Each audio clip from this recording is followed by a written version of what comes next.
May mga katahimikang nagdudulot ng kapayapaan, ngunit ang katahimikan sa loob ng mansyon ng mga Montesillo ay isang mabigat na kumot na bumabalot sa bawat sulok, sumasakal sa hanging dapat sanay puno ng buhay. Sa gitna ng isang silid na mas malaki pa sa isang karaniwang bahay, isang silid na puno ng mga laruang nagkakahalaga ng isang yaman, nakaupo si Aya. 5 taong gulang ngunit ang kanyang mga mata ay tila pag-aari ng isang matandang kaluluwang matagal nang sumuko sa pakikipag-usap sa mundo. Nakatayo sa kanyang harapan ang isang bahay manika na kasing laki niya gawa sa Alemanya at may mga muebles na yari sa kamay. Sa kanyang gilid isang karusel na mula pa sa Italia, kumikinang ang mga kabayong kahoy sa ilalim ng ilaw mula sa kristal na chandelier.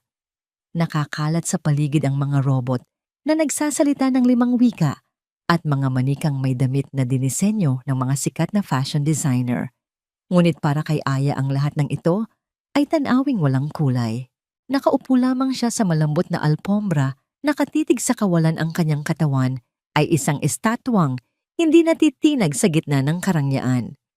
Ang katahimikang ito ang gumigising kay Eduardo Montesillo tuwing umaga at ang huling boses na naririnig niya bago matulog. Mula sa pintuan ng silid-aralan ni Aya, pinagmasdan niya ang kanyang anak. Si Eduardo isang taong sanay na kontrolin ang lahat mula sa takbo ng kanyang multimilyong kumpanya hanggang sa bawat detalye ng kanyang buhay ay walang magawa sa harap ng katahimikan ng sariling anak. Isang buntong hininga ang kumawala sa kanyang mga labi, isang tunog ng pagkabigo na naging pangkaraniwan na sa mansyon. Dumating na si Dr. Patricia, isang mahinang boses ang bumasag sa kanyang pag-iisip. Lumingon si Eduardo at nakita ang kanyang asawang si Catherine. May hawak itong isang makapal na folder na naglalaman ng mga resulta ng hindi mabilang na pagsusuri, opinyon ng mga espesyalista at mga nabigong therapy. Ang mga mata ni Catherine ay may bakas ng pagod, ngunit meron pa ring manipis na sinulid ng pag-asa, isang pag-asang paulit-ulit nang naputol sa loob ng 3 taon. Si Dr. Patricia Reyes ang pinakamagaling na child developmental therapist sa bansa. Siya ang kanilang ika-14 na espesyalista. Isang babaeng may matatag na tindig at matalas na pag-iisip, ngunit kahit siya ay tila napapagod na sa kaso ni Aya. Sa malawak nilang sala, kung saan ang bawat muebles ay sigaw ng yaman, umupo silang 3. Ang hangin ay mabigat sa hindi masambit na mga tanong. Muli kong sinuri ang lahat. Panimula ni Dr. Patricia, ang kanyang boses ay kalmado, ngunit may bigat. Physically, Aya is perfect. Walang mali sa kanyang utak, sa kanyang pandinig o sa kanyang vocal cords. Ang kakayahan niyang magsalita ay naroon. Kung ganon, bakit? Halos pabulong na tanong ni Catherine. Ito ang tanong na gumigising sa kanya sa kalagitnaan ng gabi. Ang tanong na sumisigaw sa kanyang isipan sa bawat sandali ng katahimikan ni Aya. Huminga ng malalim si Dr. Patricia bago magpatuloy. Ang selective mutism ay isang komplikadong kondisyon. Minsan ito ay dulot ng isang trauma. Minsan ito ay manifestasyon ng matinding anxiety. Sa kaso ni Aya, pagkatapos ng lahat ng ating sesyon, naniniwala akong hindi ito isang karaniwang kaso. Hindi siya tumutugon sa anumang conventional therapy dahil sa palagay ko, hindi naman talaga siya kailangang gamutin. Napakunot ang noo ni Eduardo. Anong ibig mong sabihin? 3 taon nang hindi nagsasalita ang anak ko. Kung hindi iyon kailangang gamutin, ano pa? Ginoong Montesillo, paliwanag ng doktora, maingat na pinipili ang kanyang mga salita. Nilikha ninyo ang isang perpektong mundo para kay Aya. Ligtas, malinis at puno ng lahat ng material na bagay na mahihiling ng isang bata. Ngunit ang mundong ito ay artipisyal, isang gintong hawla. Si Aya ay hindi nakikipag-ugnayan sa mundo dahil ang mundong ipinapakita ninyo sa kanya ay hindi totoo. Hindi totoo. Ang boses ni Eduardo ay tumaas, may halong pagkainis. Pinaghirapan ko ang lahat ng ito para sa kanya, para sa kaligtasan niya. Nauunawaan ko, sagot ni Dr. Patricia. Ngunit marahil ang kailangan niya ay hindi ang kaligtasan na nasa isip natin. Marahil kailangan niyang maranasan ang totoong mundo. Isang nakabibinging katahimikan ang muling namayani. Si Catherine ang unang bumasag dito.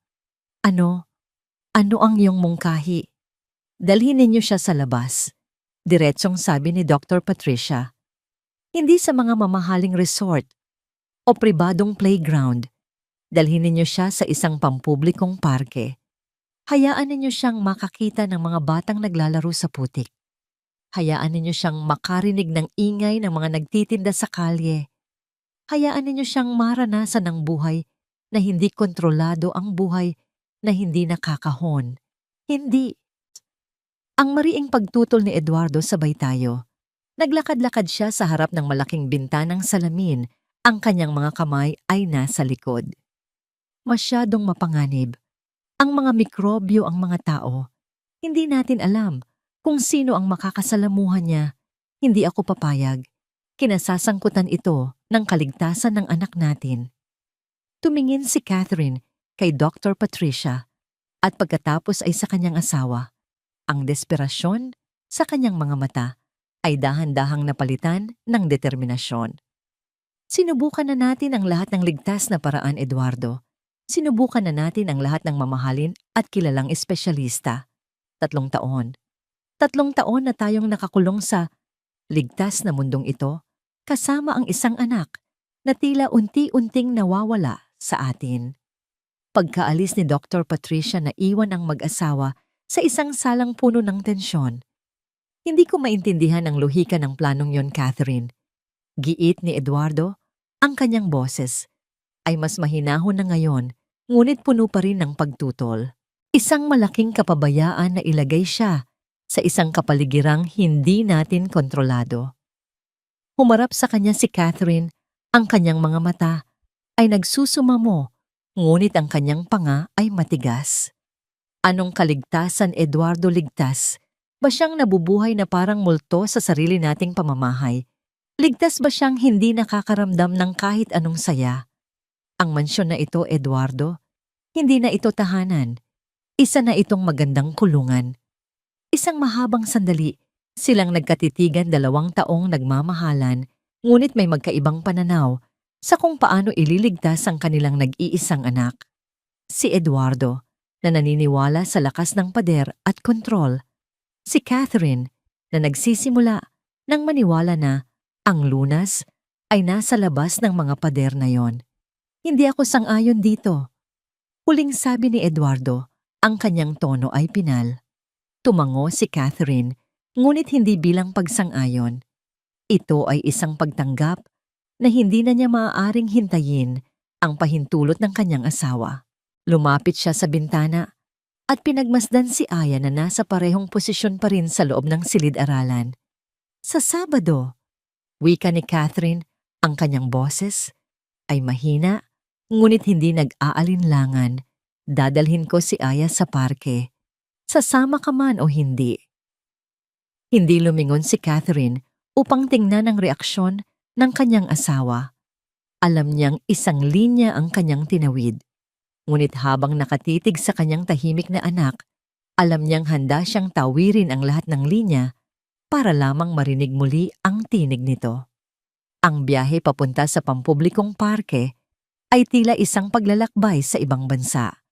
Sa loob ng kanilang mamahaling SUV, ang katahimikan ay hindi na tulad ng dati. Ito ay puno ng kuryente ng tensyon na halos nahihipo. Si Eduardo, na nagmamaneho, ay mahigpit ang kapit sa manibela. Ang kanyang mga ugat sa braso ay bakat na bakat. Bawat ilang segundo sumusulyap siya sa rearview mirror, hindi para tingnan ng trapiko, kundi para bantayan ang kanyang anak, na para bang anumang oras ay may masamang mangyayari. Ang kanyang panga ay matigas sa pagtiim.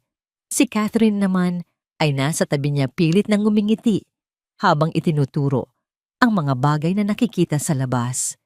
Tingnan mo, anak, ang mga jeepney. Ang daming kulay. Sabi niya, kahit na ang kanyang boses ay may bahagyang panginginig. Ramdam niya ang bawat paghinga ng pagtutol mula sa kanyang asawa. Si Aya sa kauna-unahang pagkakataon ay hindi nakatitig sa kawalan. Ang kanyang mukha ay halos nakadikit sa malamig na salamin ng bintana. Ang kanyang mga mata, na dati parang lawa, na walang buhay, ay may bahagyang kislap habang sinusuundan ang mga batang naghahabulan sa bangketa. Ang isang nagtitinda ng sorbetes na tumutugtog ng kanyang kampana at ang mga asong kalye na masayang naglalaro. Para sa kanya ito ay isang bagong daigdig na bumubukas. Pagdating nila sa parke, ang pagkakaiba sa kanilang mansyon ay isang sampal sa katotohanan. Ang hangin ay puno ng halakhak ng mga bata, sigawan ng mga naglalaro, at usapan ng mga pamilyang nakalatag sa mga banig. May amoy ng inihaw na mais at matamis na cotton candy. Ang ingay at ang bahagyang magulong kapaligiran ay isang dagok sa kontroladong mundo ni Eduardo. Dito lang tayo sa malapit sa kotse, agad na utos ni Eduardo, at huwag kang hahawak kung saan-saan, Aya. May kinuha siyang bote ng alkohol mula sa bulsa at agad na i-spray sa mga kamay ng bata. Ngunit si Aya ay tila wala sa sarili. Hindi niya pinansin ang utos ng ama.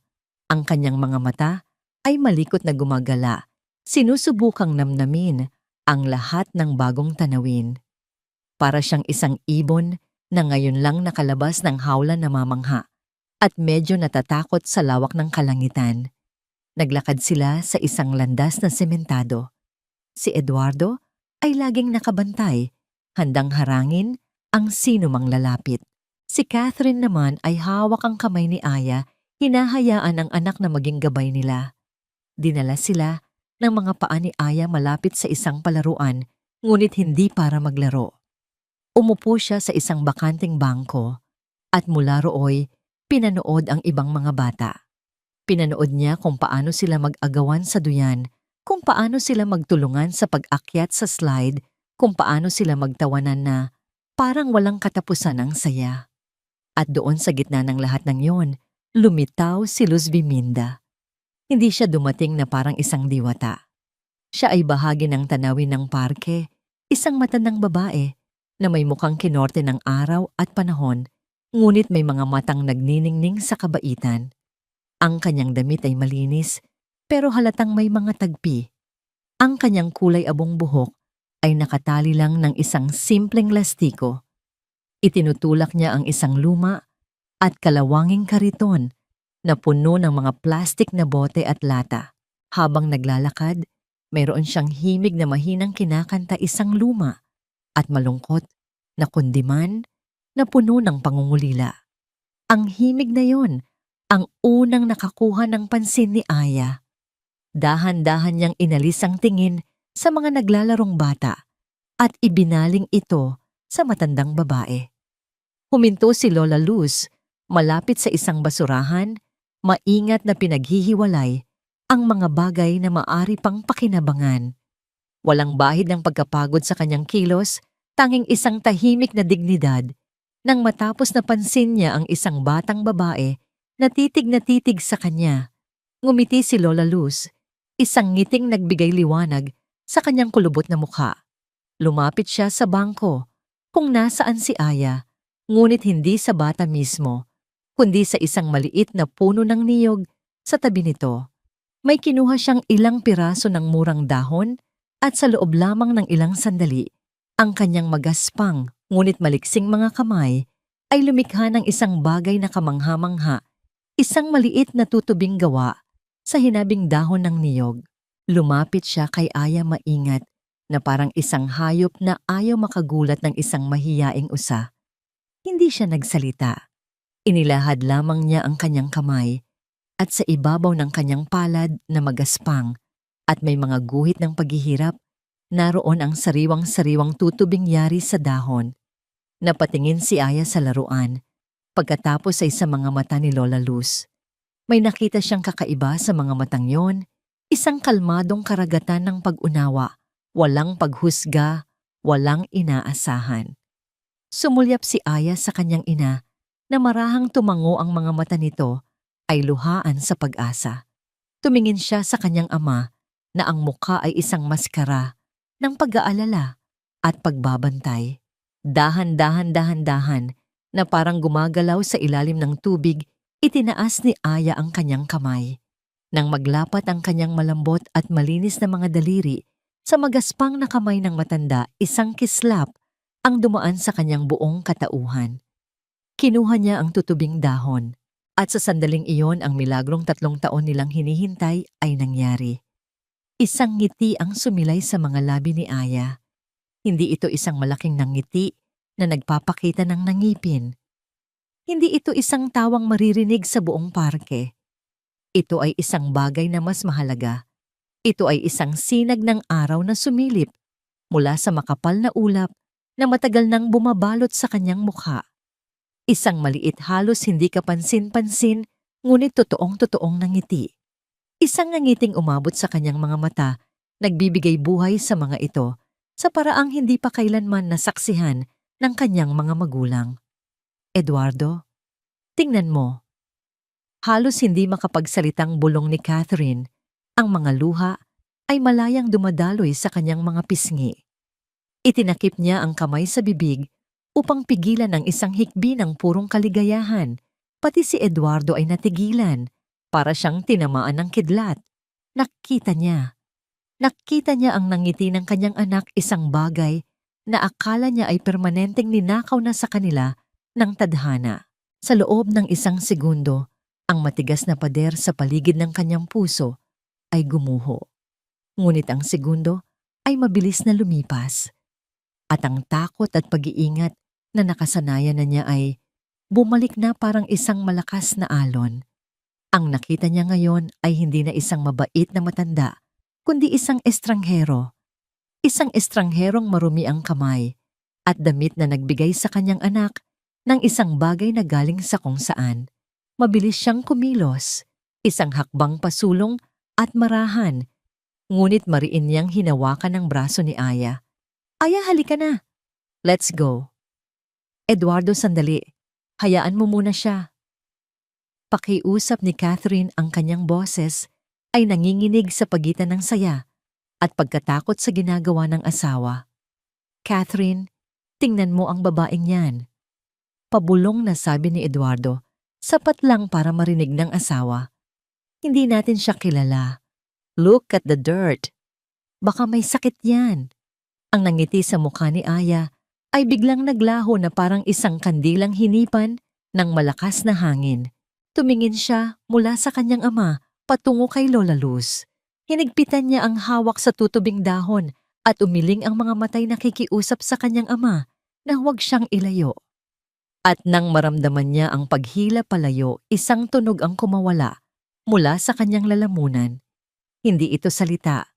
Isa itong hikbi, isang mahaba at malungkot na hikbi na puno ng pagkadismaya, isang tunog na mas matindi pa sa anumang sigaw. Sa loob ng 3 taon na sanay sila sa katahimikan ni Aya, ngunit ang tunog na yon, ang tunog ng nasirang pag-asa, ay mas masakit sa pandinig kaysa sa pinakamatulis na salita. Si Lola Luz ay nanatiling nakatayo roon, hindi gumagalaw, walang galit sa kanyang mukha. Tanging isang guhit ng kalungkutan sa kanyang mga mata habang pinagmamasdan ng pamilya. Dahan-dahan siyang umatras ng isang hakbang, isang tahimik na pagbibigay galang sa isang dramang hindi niya nais guluhin. Naiwan si Catherine na nakatayo, napapagitnaan ng kanyang asawang hinihila palayo ang kanilang anak at ng matandang babae na nagbigay rito ng panandaliang liwanag. Ang kanyang puso ay nahahati. Hawak pa rin ni Aya ang tutubing dahon, mahigpit na para bang yun na lamang ang natitirang piraso ng mahikang kanyang natagpuan. At habang papalayo sila, ang kanyang mga hikbi ay naging mga tahimik na luha, isang ilog ng kalungkutan na dumadaloy mula sa isang pusong ngayon lang natutong ngumiti at agad ding natutong lumuha. Ang pagsara ng pinto ng kanilang SUV pagdating sa garahe ay umalingaw-ngaw na parang isang putok ng baril sa nakabibinging katahimikan. Walang nagsalita habang inaakay ni Catherine si Aya papasok sa mansyon habang si Eduardo ay sumusunod sa likuran. Ang bawat hakbang niya ay mabigat sa pagpipigil ng galit. Ang tutubing dahon ay mahigpit pa ring hawak ni Aya, isang munting sagisag ng nasirang sandali ng kaligayahan. Sa malawak na sala, kung saan ang malamig na marmol na sahig ay sumasalamin sa mga ilaw, mula sa chandelier nagsimula ang bagyo. Nakita mo na ba ang resulta ng iyong eksperimento, Catherine?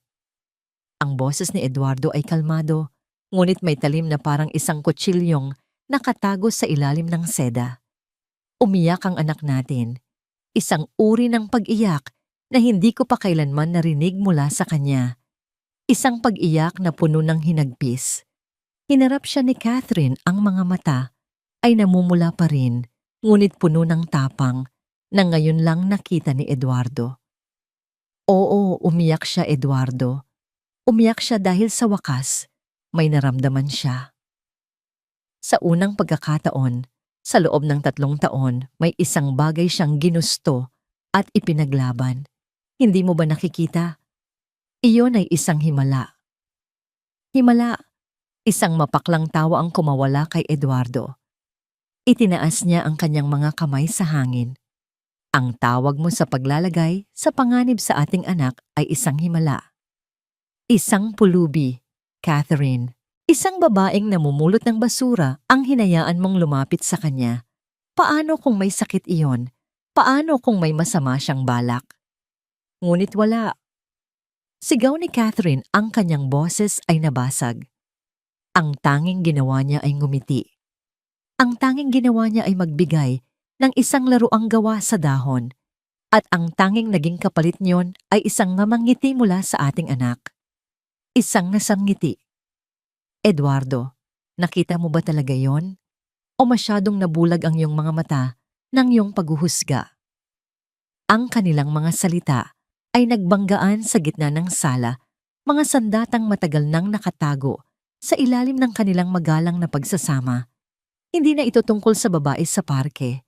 Ito ay tungkol sa 3 taon ng kabiguan ng mga hindi pagkakaunawaan at ng lumalaking pader sa pagitan nilang dalawa.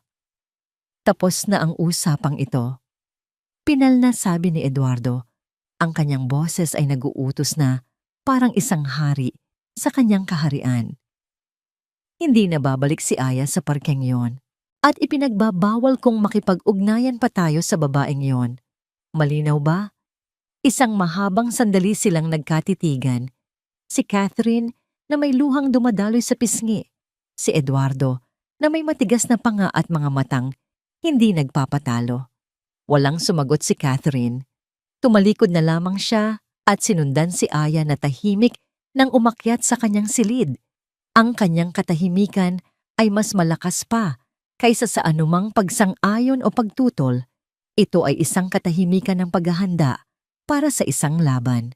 Kinabukasan, isang bagong uri ng katahimikan ang bumalot sa mansyon. Ito ay isang katahimikang may kasamang pagtutol. Sa almusal, hindi ginalaw ni Aya ang kanyang pagkain, ang mga pancake na hugis Mickey Mouse at ang mga sariwang prutas na maingat na inayos sa plato ay nanatiling malamig. Umiling lamang siya at bumaba sa kanyang upuan. Sa tanghalian, ganoon din. Ang mamahaling isda na inihanda ng kanilang kusinero ay hindi niya tinikman. Ang ice cream na paborito niya ay hindi niya pinansin. Sa hapon, natagpuan siya ni Catherine sa kanyang silid-aralan. Ngunit hindi niya pinapansin ang kanyang mga laruan. Sa halip, may hawak siyang mga krayola at isang malinis na puting papel. Nakaupo siya sa sahig, lubos na nakatuon sa kanyang ginagawa. Ang tunog lamang ng marahang pagdulas ng krayola sa papel ang maririnig sa silid. Lumuhod si Catherine sa tabi ng anak, pinagmamasdan ang kanyang ginuguhit. Hindi ito mga ordinaryong guhit ng bata. Mayroon itong layunin. Mayroon itong mensahe. Paulit-ulit niyang iginuhit ang parehong larawan. Isang matandang babae na may mahabang buhok. Sa tabi nito ay isang kariton na puno ng mga bote. At sa kamay ng babae isang bagay na maliit at may pakpak, isang tutubi. Gumamit si Aya ng kulay kape, para sa babae asul, para sa kariton, at matingkad na berde para sa tutubi. Nang matapos tumingala si Aya sa kanyang ina, itinuro niya ang iginuhit na babae at pagkatapos isang tunog ang lumabas sa kanyang bibig. Pilit niya ang kanyang maliit na muka ay namumula sa pagsisikap. Itinuro niya ang tutubi. Ang puso ni Catherine ay tila pinipiga. Naiintindihan niya sa pamamagitan ng kanyang mga guhit at ng kanyang mga putol-putol na tunog, isinisigaw ng kanyang anak ang pangalan ng kanyang puso. Niyakap niya si Aya ng mahigpit. At sa yakap na yon, ang kanyang desperasyon ay naging bakal na determinasyon. Gabi na nang harapin niyang muli si Eduardo. Natagpuan niya ito sa kanyang opisina, napapaligiran ng mga libro at ng amoy ng mamahaling kahoy ang kanyang kuta. Hindi siya kumatok. Pumasok siya hawak ang mga guhit ni Aya na para bang mga sagradong dokumento. Inilatag niya ang mga papel sa ibabaw ng makintab na mesa ni Eduardo. Hindi nagsalita si Eduardo, tiningnan lamang ang mga guhit. Ito. Simula ni Catherine, ang kanyang boses ay kalmado, ngunit may bigat na parang bato. Ito ang sinasabi ng anak mo, Eduardo. Ito ang kanyang boses. At kung hindi natin siya pakikinggan, tayo ang tunay na may problema, hindi siya.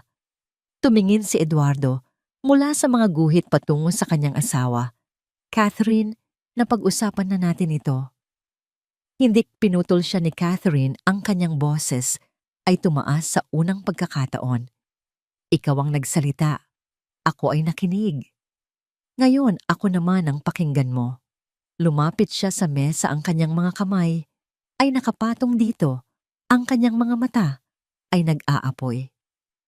Hindi ko alam kung sino ang babaeng yon, Eduardo. Marahil ay isa nga siyang pulubi. Marahil ay marumi nga ang kanyang mga kamay.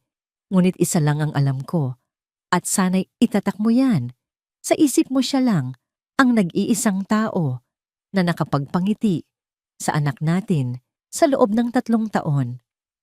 Ang katotohanan sa kanyang mga salita ay tumama kay Eduardo na parang isang malakas na sampal.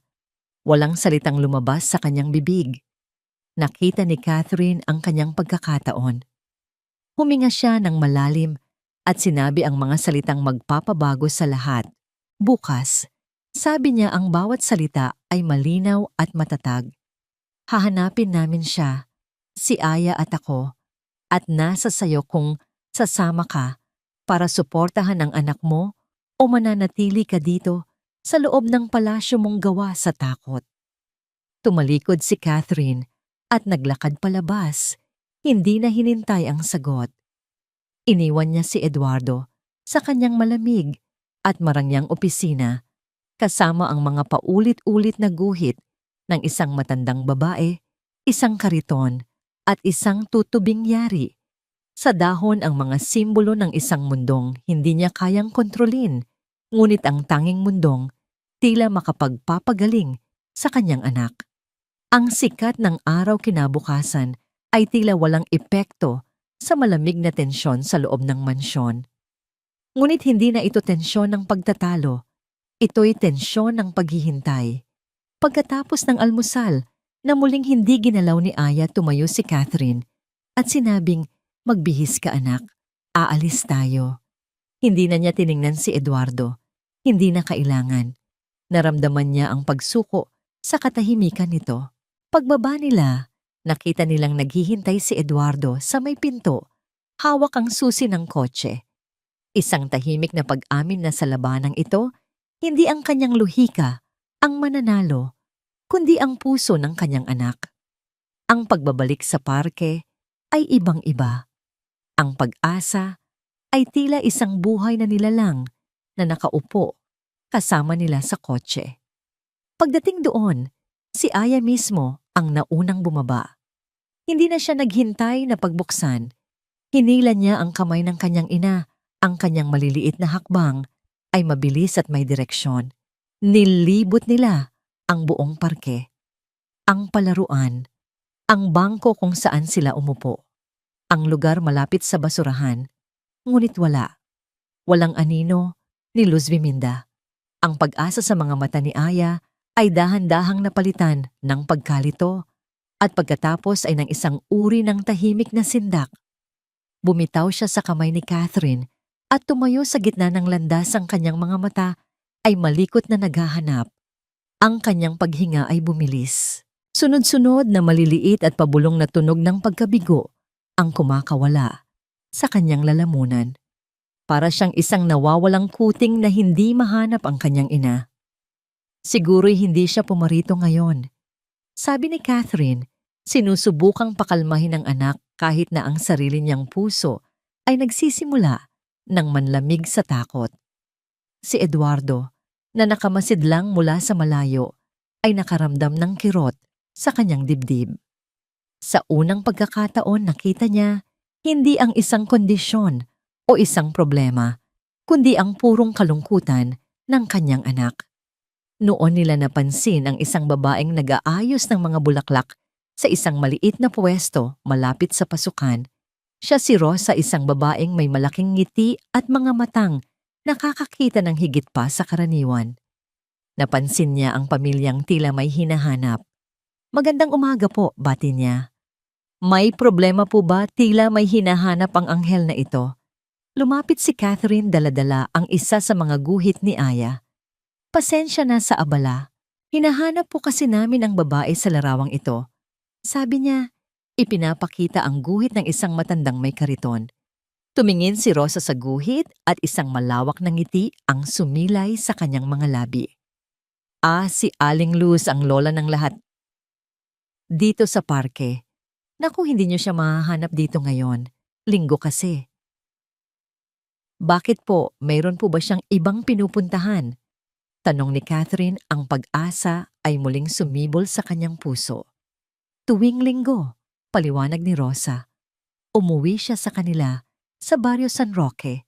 Doon hindi siya namumulot ng basura. Nagiging tunay siyang lola. Nagkukwento siya sa mga bata sa kanilang lugar. Iyon ang kanyang pahinga, ang kanyang kaligayahan. Isang bagong mundo ang nabuksan sa isipan nina Catherine at Eduardo. Ang pulubi ay may tahanan. Ang namumulot ng basura ay isang minamahal na tagapagsalaysay. Nakuha ni Catherine ang eksaktong direksyon mula kay Rosa. Ang paglalakbay papunta sa Barrio San Roque ay isang pagtawid sa isang hindi nakikitang hangganan. Ang malalapad at makikinis na kalsada ng kanilang subdibisyon ay naging makikitid at bakubakong eskinita. Ang mga mansyong napapaligiran ng matataas na pader ay napalitan ng mga dikit-dikit na bahay na yari sa pinagtagpi-tagping yero at kahoy. Ang kanilang makinang na itim na SUV ay tila isang dambuhalang metal na halimaw na naligaw sa isang nayon. Ang mga tao ay humihinto sa kanilang ginagawa para tumingin. Ang mga bata ay tumatakbo sa tabi ng kotse, sumisilip sa madilim na bintana. "Catherine, sigurado ka ba rito?" tanong ni Eduardo. Ang kanyang mga kamay ay mahigpit sa manibela. Automatiko niyang nilock ang lahat ng pinto. "Oo," sagot ni Catherine. Ang kanyang mga mata ay nakatuon sa daan.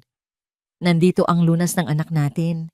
Narinig muna nila ang tunog bago nila nakita ang tanawin. Isang masayang tawanan ng mga bata na sumasabay sa ihip ng hangin. Huminto si Eduardo sa dulo ng isang maliit na kalye. At doon sa ilalim ng isang malaking puno ng mangga, nakita nila siya. Nakaupo si Lola Luz sa isang upuang yari sa kawayan. Ngunit hindi na siya ang babaeng may daladalang kariton. Ang kanyang buhok ay nakapusod ng maayos. Ang kanyang suot ay isang simpleng bestida na may bulaklak. Siya ang sentro ng isang bilog ng halos 20 bata na nakaupo sa damuhan. Ang kanilang mga muka ay puno ng pagkamangha. Nagkukwento siya, ang kanyang mga kamay ay sumasayaw sa hangin.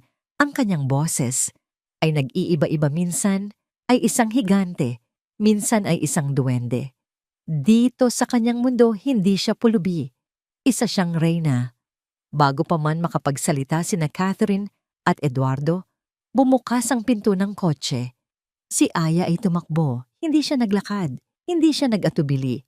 Isang munting sigaw ng pananabik ang kumawala sa kanya habang tinatawid niya ang espasyo sa pagitan ng dalawang magkaibang mundo. Natigil ang kwento. Ang lahat ng mga bata ay napalingon. Nakita ni Lola Luz si Aya. Ang pagtataka sa kanyang muka ay napalitan ng pagkamangha at pagkatapos ay ng purong galak. Tumayo siya, ang kanyang mga braso ay bumukas ng malapad.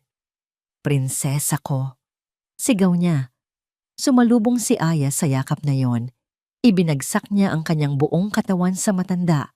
Ang kanyang mga braso ay mahigpit na pumulupot sa leeg nito na para bang ayaw na niyang bumitaw kailanman. Ikinulong siya ni Lola Luz sa kanyang mga bisig, hinahaplos ang kanyang buhok at isang salita ang kanyang ibinulong puno ng pagmamahal na matagal na niyang itinatago para sa isang nawala. "Apo ko." Sa narinig na yon, bahagyang humiwalay si Aya sa yakap.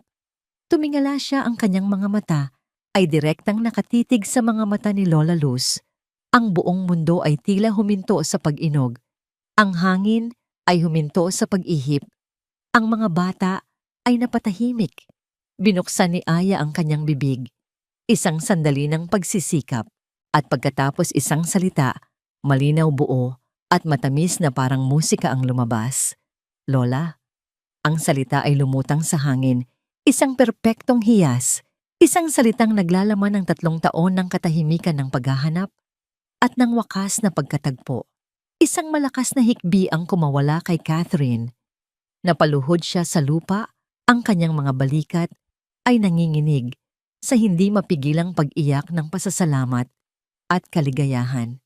Si Eduardo ay nanatiling nakatayo sa tabi ng kotse, hindi makagalaw na parang isang estatwa. Ang kanyang matigas na panlabas ay gumuho at sa kanyang mga mata, ang mga luhang matagal na niyang pinigilan ay nagsimulang mamuo. Ang salitang iyon ay hindi lang bumasag sa katahimikan ng kanyang anak. Binasag din nito ang pader na nakapalibot sa kanyang puso. Naluha rin si Lola Luz, niyakap si Aya ng mas mahigpit. "Oo, apo ko. Ako ang lola mo." Lumapit si Catherine, ang kanyang muka ay basa ng luha, ngunit ang kanyang ngiti ay mas maliwanag pa sa araw. Hinawakan niya ang magaspang na kamay ni Lola Luz. "Pakiusap po," sabi niya, ang kanyang boses ay nanginginig. "Sumama po kayo sa amin. Kahit sandali lang po. Kailangan po kayo ng anak ko." Tumingin si Lola Luz mula kay Catherine patungo kay Eduardo na dahan-dahan nang lumalapit at pabalik sa batang mahigpit na nakayakap sa kanya. Sa mga mata ng batang yon, nakita niya ang isang pangakong hindi niya matatalikuran. Ang pagpasok ni Lola Luz sa mansyon ng mga Montesillo ay parang pagpasok sa isang museo na walang kaluluwa. Ang bawat yabag niya sa makintab na sahig na parang salamin ay may kasamang alingawngaw na umaakyat sa matataas na kisame.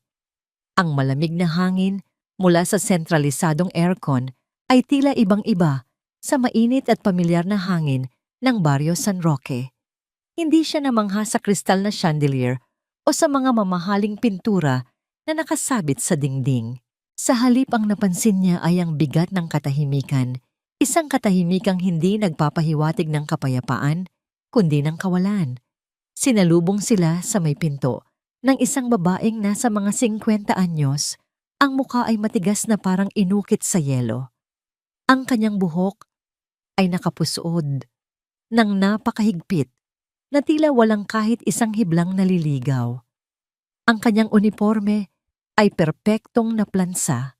Ito si Consuelo, ang punong kasambahay na nagsisilbi sa mga Montesillo sa loob ng 20 taon.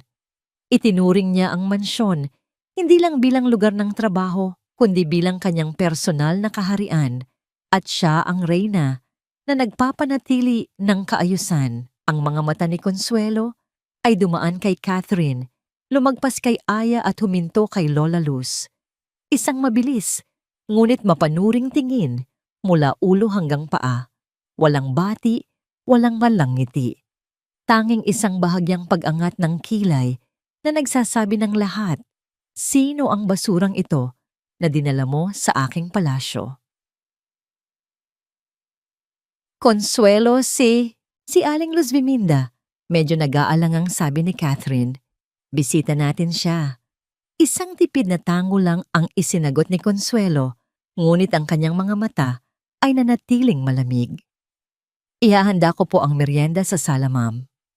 Ang kanyang boses ay magalang, ngunit walang bahid ng init. Si Aya na kanina pa nakakapit sa laylayan ng damit ni Lola Luz ay masinigpitan pa ang hawak. Naramdaman niya ang lamig sa pagitan ng dalawang babae. Para sa isang bata na nabuhay sa pananahimik, naging matalas ang kanyang pakiramdam sa mga emosyong hindi sinasambit. Nang maupo si Lola Luz sa isang puting sofa na nagkakahalaga marahil ng isang kotse, mabilis na lumapit si Consuelo. May dala siyang spray bottle at isang puting-puting pamunas. Ano yan, Consuelo? Tanong ni Catherine nagtataka. Lilinisin ko lang po ang inupuan ng bisita, ma'am. Sagot ni Consuelo, binibigyan diin ang salitang bisita na para bang ito'y isang masamang salita. Mahirap na po baka may dalang kung ano-anong mikrobyo galing sa labas. Ang bawat salita ay isang karayom na tumusok sa puso ni Catherine. Ang ginawa ni Consuelo ay hindi paglilinis. Ito ay isang pampublikong pag-insulto. Consuelo, tama na yan. Saway ni Catherine, ang kanyang boses ay tumaas.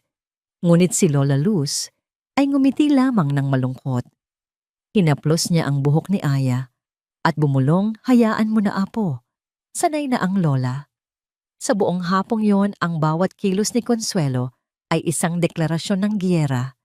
Kapag nag-aalok siya ng juice kay Lola Luz, tinitiyak niyang ang baso ay nakapatong sa isang makapal na coaster na parabang ayaw niyang madungisan ng mesa. Kapag nagsasalita si Lola Luz, naririnig ang malakas na pag-vacuum ni Consuelo mula sa kabilang silid. Si Aya na naging anino ni Lola Luz ay sinusuklian ng masasamang tingin ang bawat kilos ng matandang kasambahay. Ang rurok ng lahat ay nangyari sa sala. Habang masayang naglalaro sina Aya at Lola Luz, maingat na inilapag ni Aya ang kanyang pinakamamahal na ari-arian, ang tutubing gawa sa dahon ng niyog, sa ibabaw ng isang mababang mesang gawa sa salamin. Para sa kanya ito ay isang hiyas na dapat ingatan.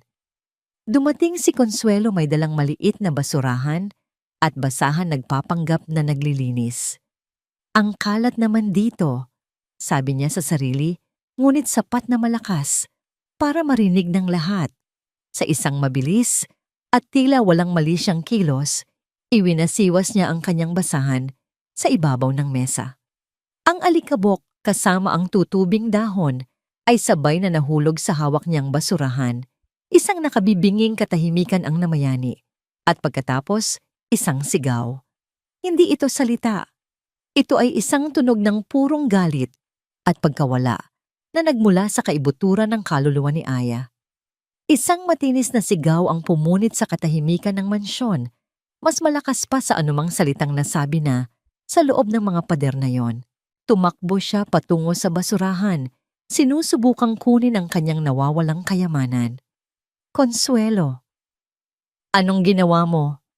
Sigaw ni Catherine, napatayo mula sa kanyang kinauupuan. Ay pasensya na po, ma'am. Sagot ni Consuelo, ang kanyang muka ay isang perpektong maskara ng pagkukunwaring inosente. Aksidente lang po. Akala ko po kasi basura lang. Ang salitang basura ang nagpasiklab sa apoy na matagal nang nag-aalab sa loob ni Catherine.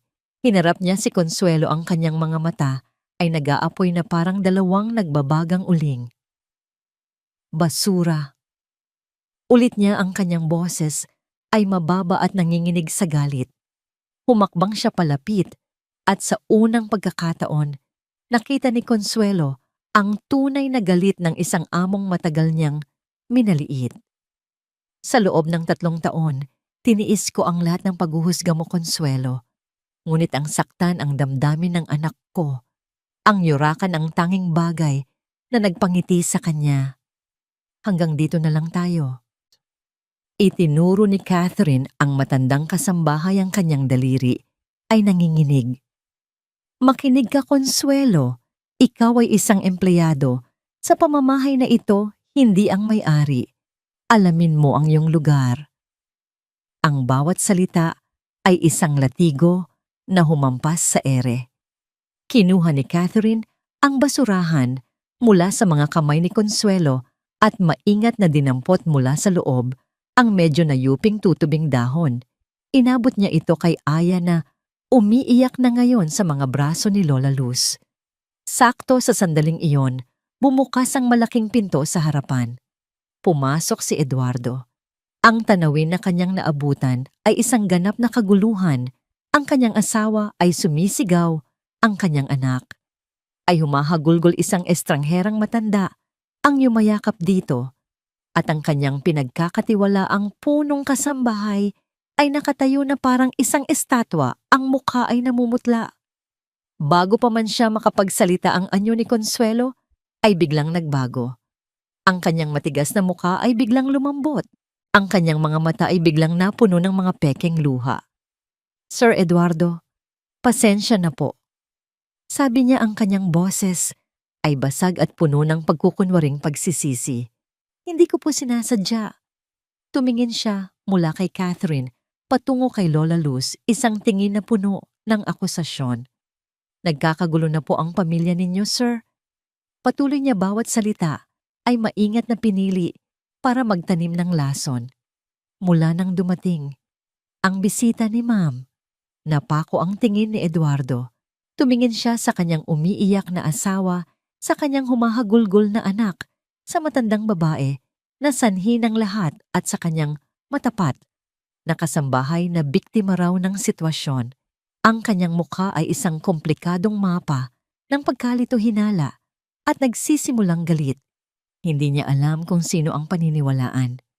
Kinagabihan, pagkatapos umuwi ni Lola Luz ang mansyon, ay muling binalot ng katahimikan. Ngunit ito ang pinakamabigat na uri ng katahimikan, isang katahimikang kasunod ng isang bagyo, kung saan ang hangin ay puno pa rin ng amoy ng kidlat at ang lupa ay basa sa luha. Natagpuan ni Eduardo si Catherine sa beranda na katanaw sa madilim na hardin na naliligo sa artipisyal na liwanag. Ang kanyang mga balikat ay nakakrus isang anyo ng pagtatanggol. Catherine, mahinang simula ni Eduardo. Kailangan nating mag-usap. Hindi lumingon si Catherine. Tungkol saan, Eduardo? Tungkol sa kung paano mo kinampihan ang isang kasambahay kaysa sa asawa mo at sa damdamin ng anak mo. Isang buntong hininga ang kumawala kay Eduardo. Hindi ko siya kinakampihan. Naguguluhan lang ako. Consuelo has been with my family for 20 years. Hindi siya kailanman nagsinungaling sa akin. Dito na lumingon si Catherine. Ang kanyang mga mata ay nagliliyab sa ilalim ng malamlam na ilaw. At ako, ang asawa mo, nagsinungaling na ba ako sa'yo? Eduardo, nakita ng dalawang mata ko ang ginawa niya. Puno ng panunuya, puno ng pagmamaliit, iyon ay sinadya. Marahil ay nabigla lang siya. Katwiran ni Eduardo, kahit na ang sarili niyang mga salita ay tunog walang laman sa kanyang pandinig. Hindi siya sanay sa mga ganitong pagbabago. Pagbabago. Isang mapaklang tawa ang kumawala sa mga labi ni Catherine.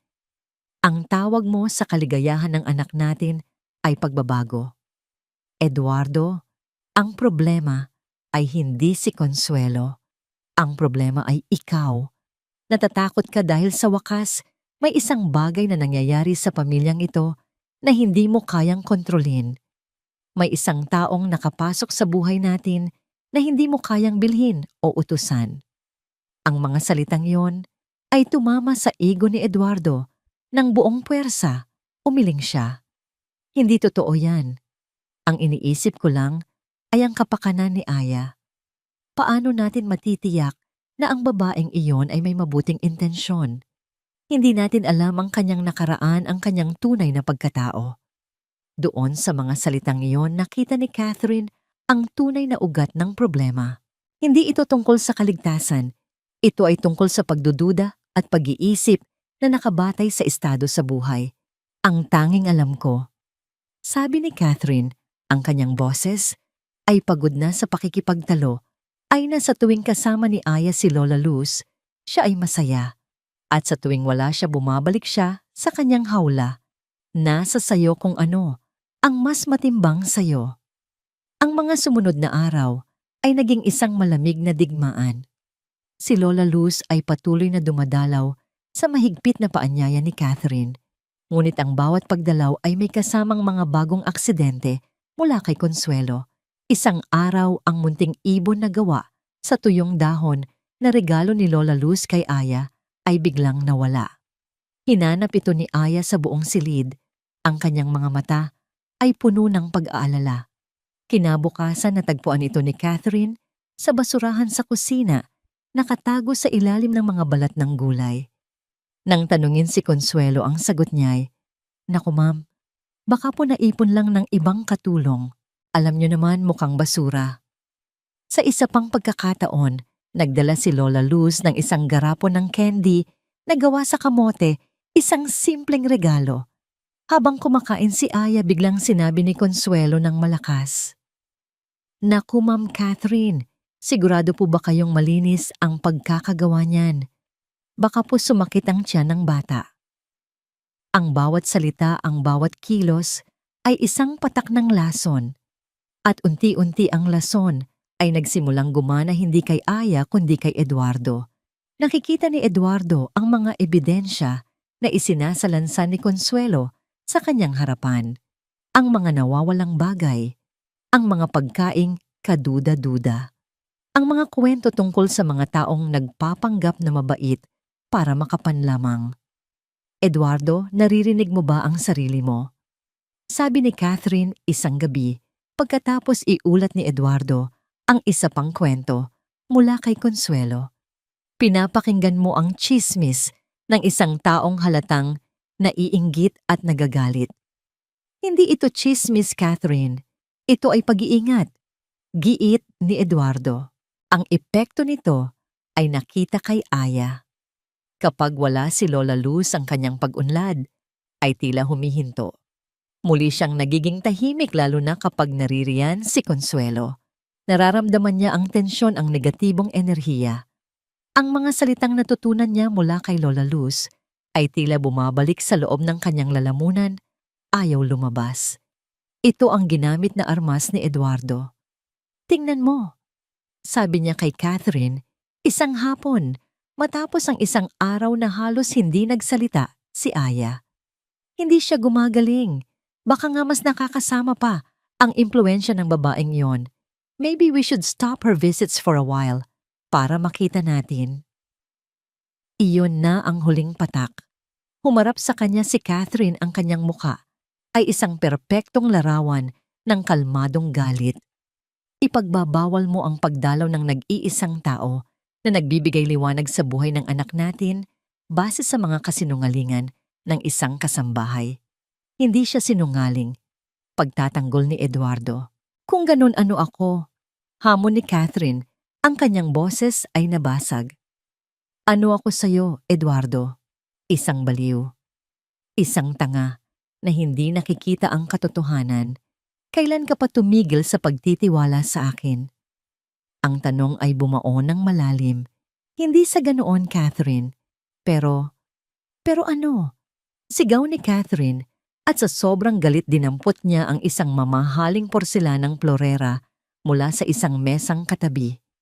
"Pero mas pinipili mong maniwala sa isang taong ang sukatan ng katapatan ay ang sahod na binibigay mo kaysa sa asawa mo, na ang tanging hangad ay ang kaligayahan ng pamilya natin. Sa isang kilos na puno ng frustrasyon at hinagpis, malakas niyang inihagis ang florera sa sahig.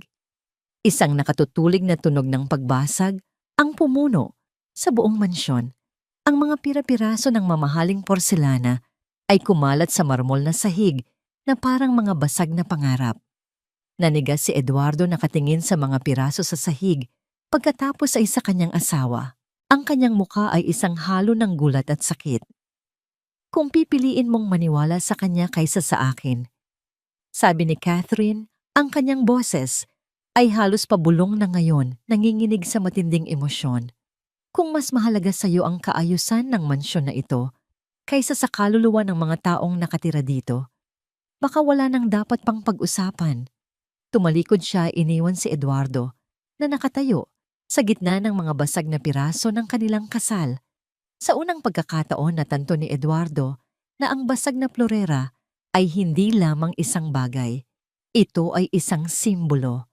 At kung hindi siya mag-iingat, ang susunod na mababasag ay ang kanyang pamilya. At iyon alam niyang hinding-hindi na niya mabubuo pang muli. Ang mga sumunod na araw ay parang paglalakad sa ibabaw ng maninipis na piraso ng salamin. Ang bawat salita ay maingat na tinitimbang, ang bawat kilos ay may kasamang pag-iingat. Ang basag na florera ay matagal nang nalinis, ngunit ang anino nito ay nanatili isang paalala ng lamat na namamagitan kina Eduardo at Catherine. Ang tanging tulay sa kanilang dalawa ay si Aya. Nalalapit na ang ika-6 na kaarawan ni Aya. Dati ito ay isang engrandeng okasyon na pinaplano ni Catherine ng ilang buwan. Mga clown magician, isang buffet na kayang magpakain ng isang barangay at mga regalong nagkakahalaga ng isang maliit na kotse. Ito ang paraan nila para punan ang katahimikan ng masayang ingay kahit isang araw lang. Ngunit ngayon, lahat ay iba na. Isang gabi sa hapunan, sinubukan ni Catherine na buksan ang usapan.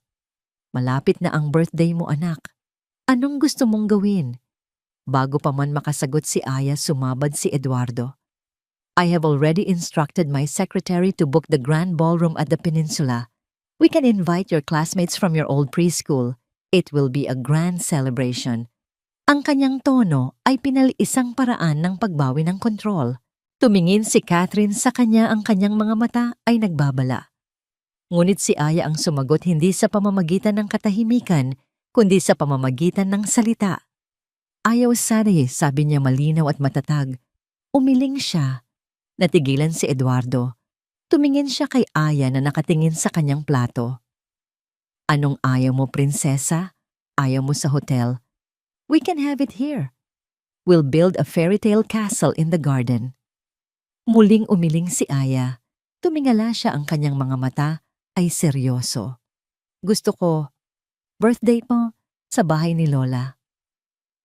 Ang mga salita ay tila isang malakas na sampal sa mukha ni na Eduardo at Consuelo na nagkataong nag-aabot ng ulam sa mesa. Nanlaki ang mga mata ng kasambahay. Si Eduardo ay hindi makapaniwala. Ano, tanong niya? Sa bahay ni Aling Luz, anak, maliit lang doon. Maalikabok. Walang lugar para sa mga laro. May mga kaibigan, simpleng sagot ni Aya.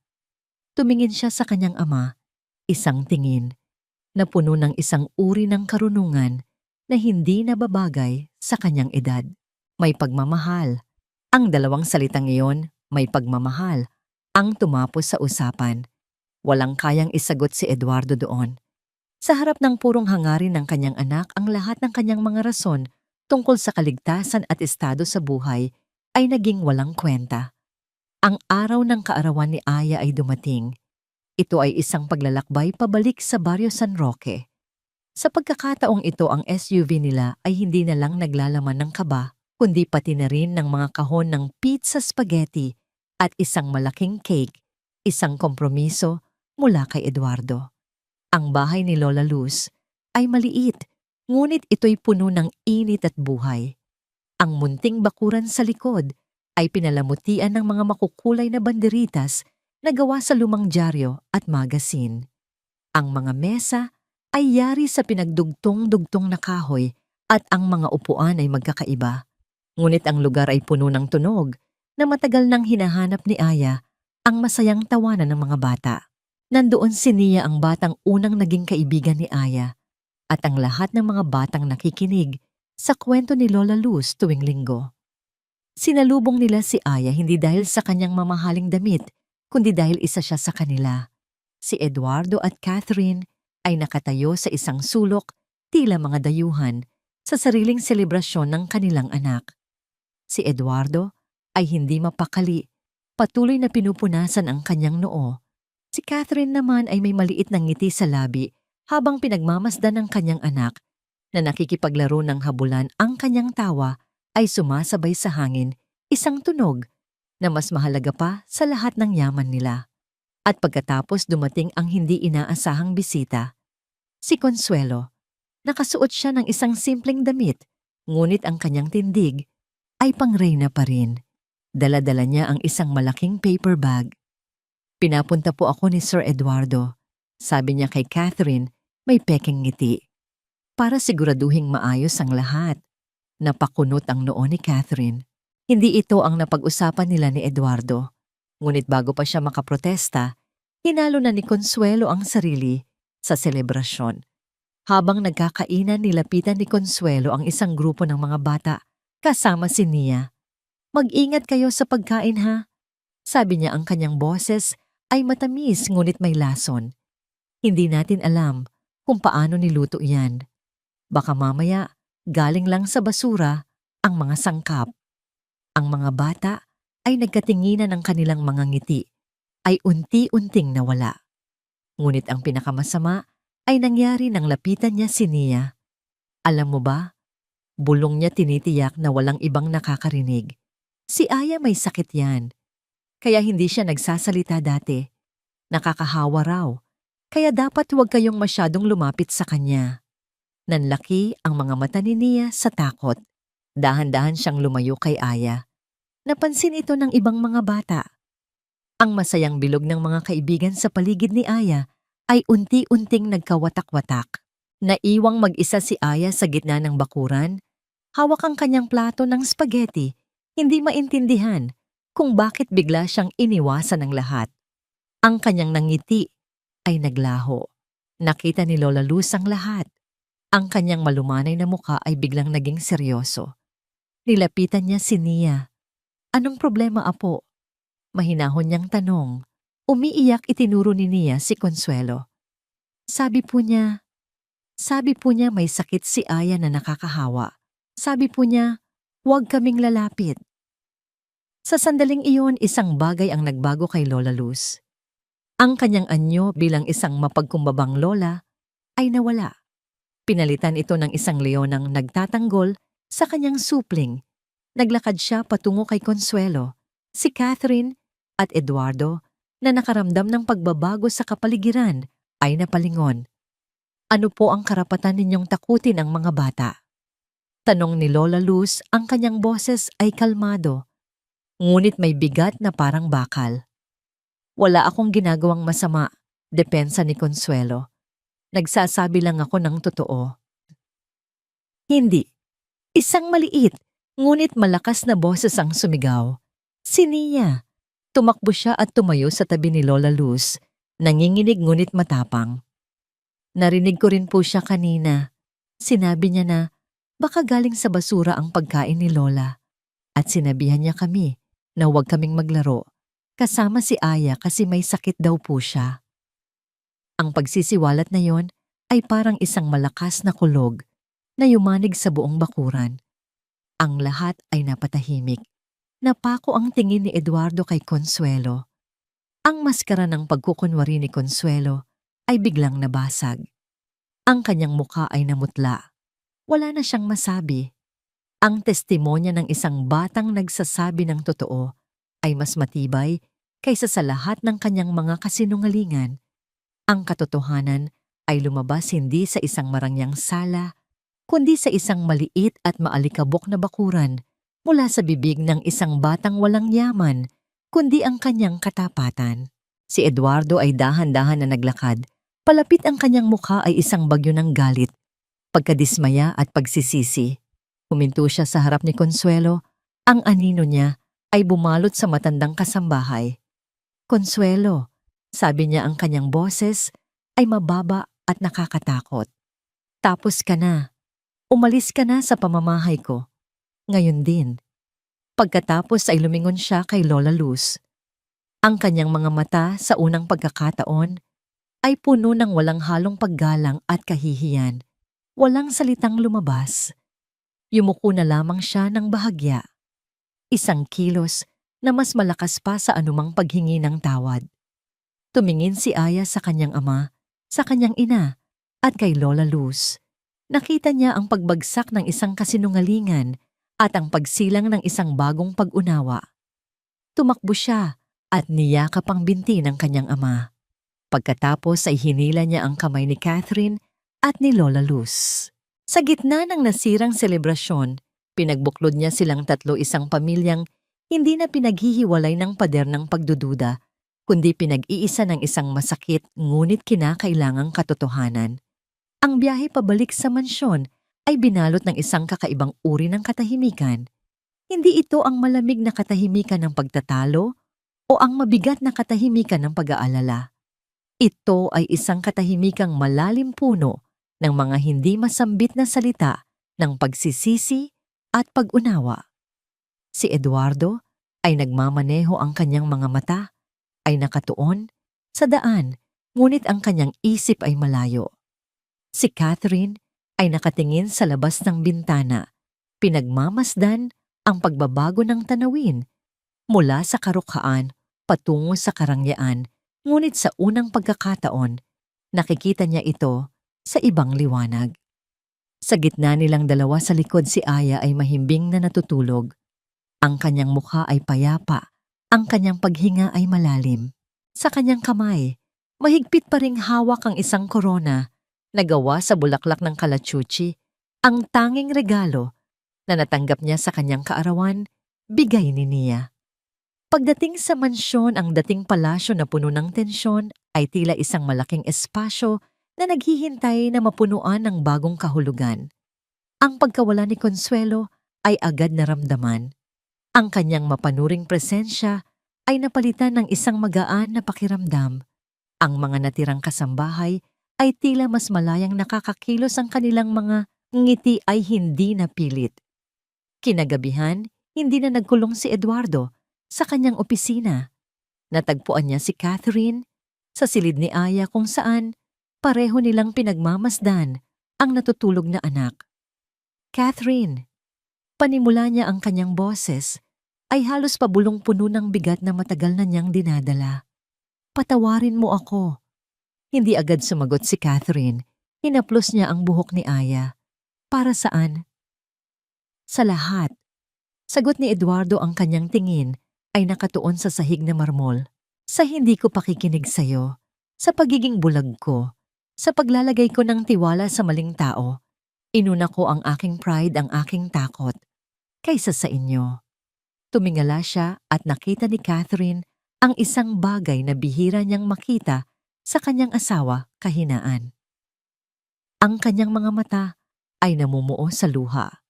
Ang akala ko ang pagprotekta sa inyo ay nangangahulugan ng pagtatayo ng matataas na pader. Patuloy niya. Pero ang mga pader na yon, tayo pala ang ikinulong. Lumapit si Catherine at marahang hinawakan ang kanyang kamay. Pareho tayong nagkamali, Eduardo. Pareho tayong naligaw sa paghahanap ng lunas para sa kanya. Sa sandaling iyon, hindi sila ang makapangyarihang mag-asawang Montesillo. Sila ay dalawang magulang lamang na natagpuan muli ang isa't isa sa gitna ng kanilang mga pagkakamali. Ang mga sumunod na araw ay naging simula ng isang tahimik na revolusyon sa loob ng mansyon. Sinimulang tanungin ni Eduardo si Catherine tungkol kay Lola Luz, hindi na bilang isang suspek, kundi bilang isang taong hinahangaan niya. Ano ang kwento niya? Tanong niya isang hapon habang nagkakape sila sa hardin. Ikinuwento ni Catherine ang lahat ng nalaman niya mula kay Rosa at kay Lola Luz mismo, tungkol sa nag-iisa nitong anak na pumanaw sa sakit sa puso noong bata pa, tungkol sa pangakong inialay niya ang kanyang buhay sa pagtulong sa ibang mga bata bilang pag-alala sa sariling anak, tungkol sa kung paano niya itinuring na mga apo ang lahat ng bata sa Barrio San Roque. Tinuturuan silang magbasa at magsulat gamit ang mga lumang libro at dyaryo na napupulot niya. Habang nakikinig si Eduardo, isang pakiramdam ng malalim na kahihiyan at paghanga ang bumalot sa kanya. Ang lahat ng kanyang yaman, ang lahat ng kanyang kapangyarihan ay tila naging walang kwenta kumpara sa tahimik na kabayanihan ng isang matandang babae na walang-wala, kundi ang kanyang puso. Ang pagbabagong ito ay hindi nakaligtas sa matalas na mga mata ni Aya. Isang umaga sa almusal, habang masayang nagkukwento si Aya tungkol sa mga laro nila sa kaarawan niya, bigla siyang huminto at tumingin sa kanyang mga magulang. Si Lola Luz, sabi niya, tinutulungan niya ang mga bata. Tumango si Eduardo. Oo anak, isa siyang napakabuting tao. Malungkot ang mga kaibigan ko. Patuloy ni Aya ang kanyang boses ay naging seryoso. Walang magandang paaralan, walang mga libro tulad ng sa akin. Tumingin siya ng diretso sa kanyang ama, isang tingin na puno ng isang simpleng ideya na may kakayahang baguhin ang mundo. Papa, yung pera mo, sabi niya nag-aalangan. Pwede bang bumili ng paaralan para kina Nia? Ang tanong ay tumama kay Eduardo at Catherine na parang isang malakas na kidlat. Simple, inosente, ngunit puno ng katotohanan. Napatingin sila sa isa't isa at sa mga mata ng kanyang asawa, nakita ni Eduardo ang parehong realisasyon. Sa buong buhay nila, ang pera ay ginamit nila para bumili ng mga bagay mansyon kotse, mamahaling gamit mga therapy na walang epekto. Hindi kailanman pumasok sa isip nila na gamitin ito sa paraang iminumungkahi ng kanilang anak. Nang gabing iyon, sa opisina ni Eduardo, sa kauna-unahang pagkakataon, magkasama sila ni Catherine na nakaupo sa harap ng kanyang malaking mesa. Ngunit hindi mga ulat ng kumpanya ang kanilang tinitingnan.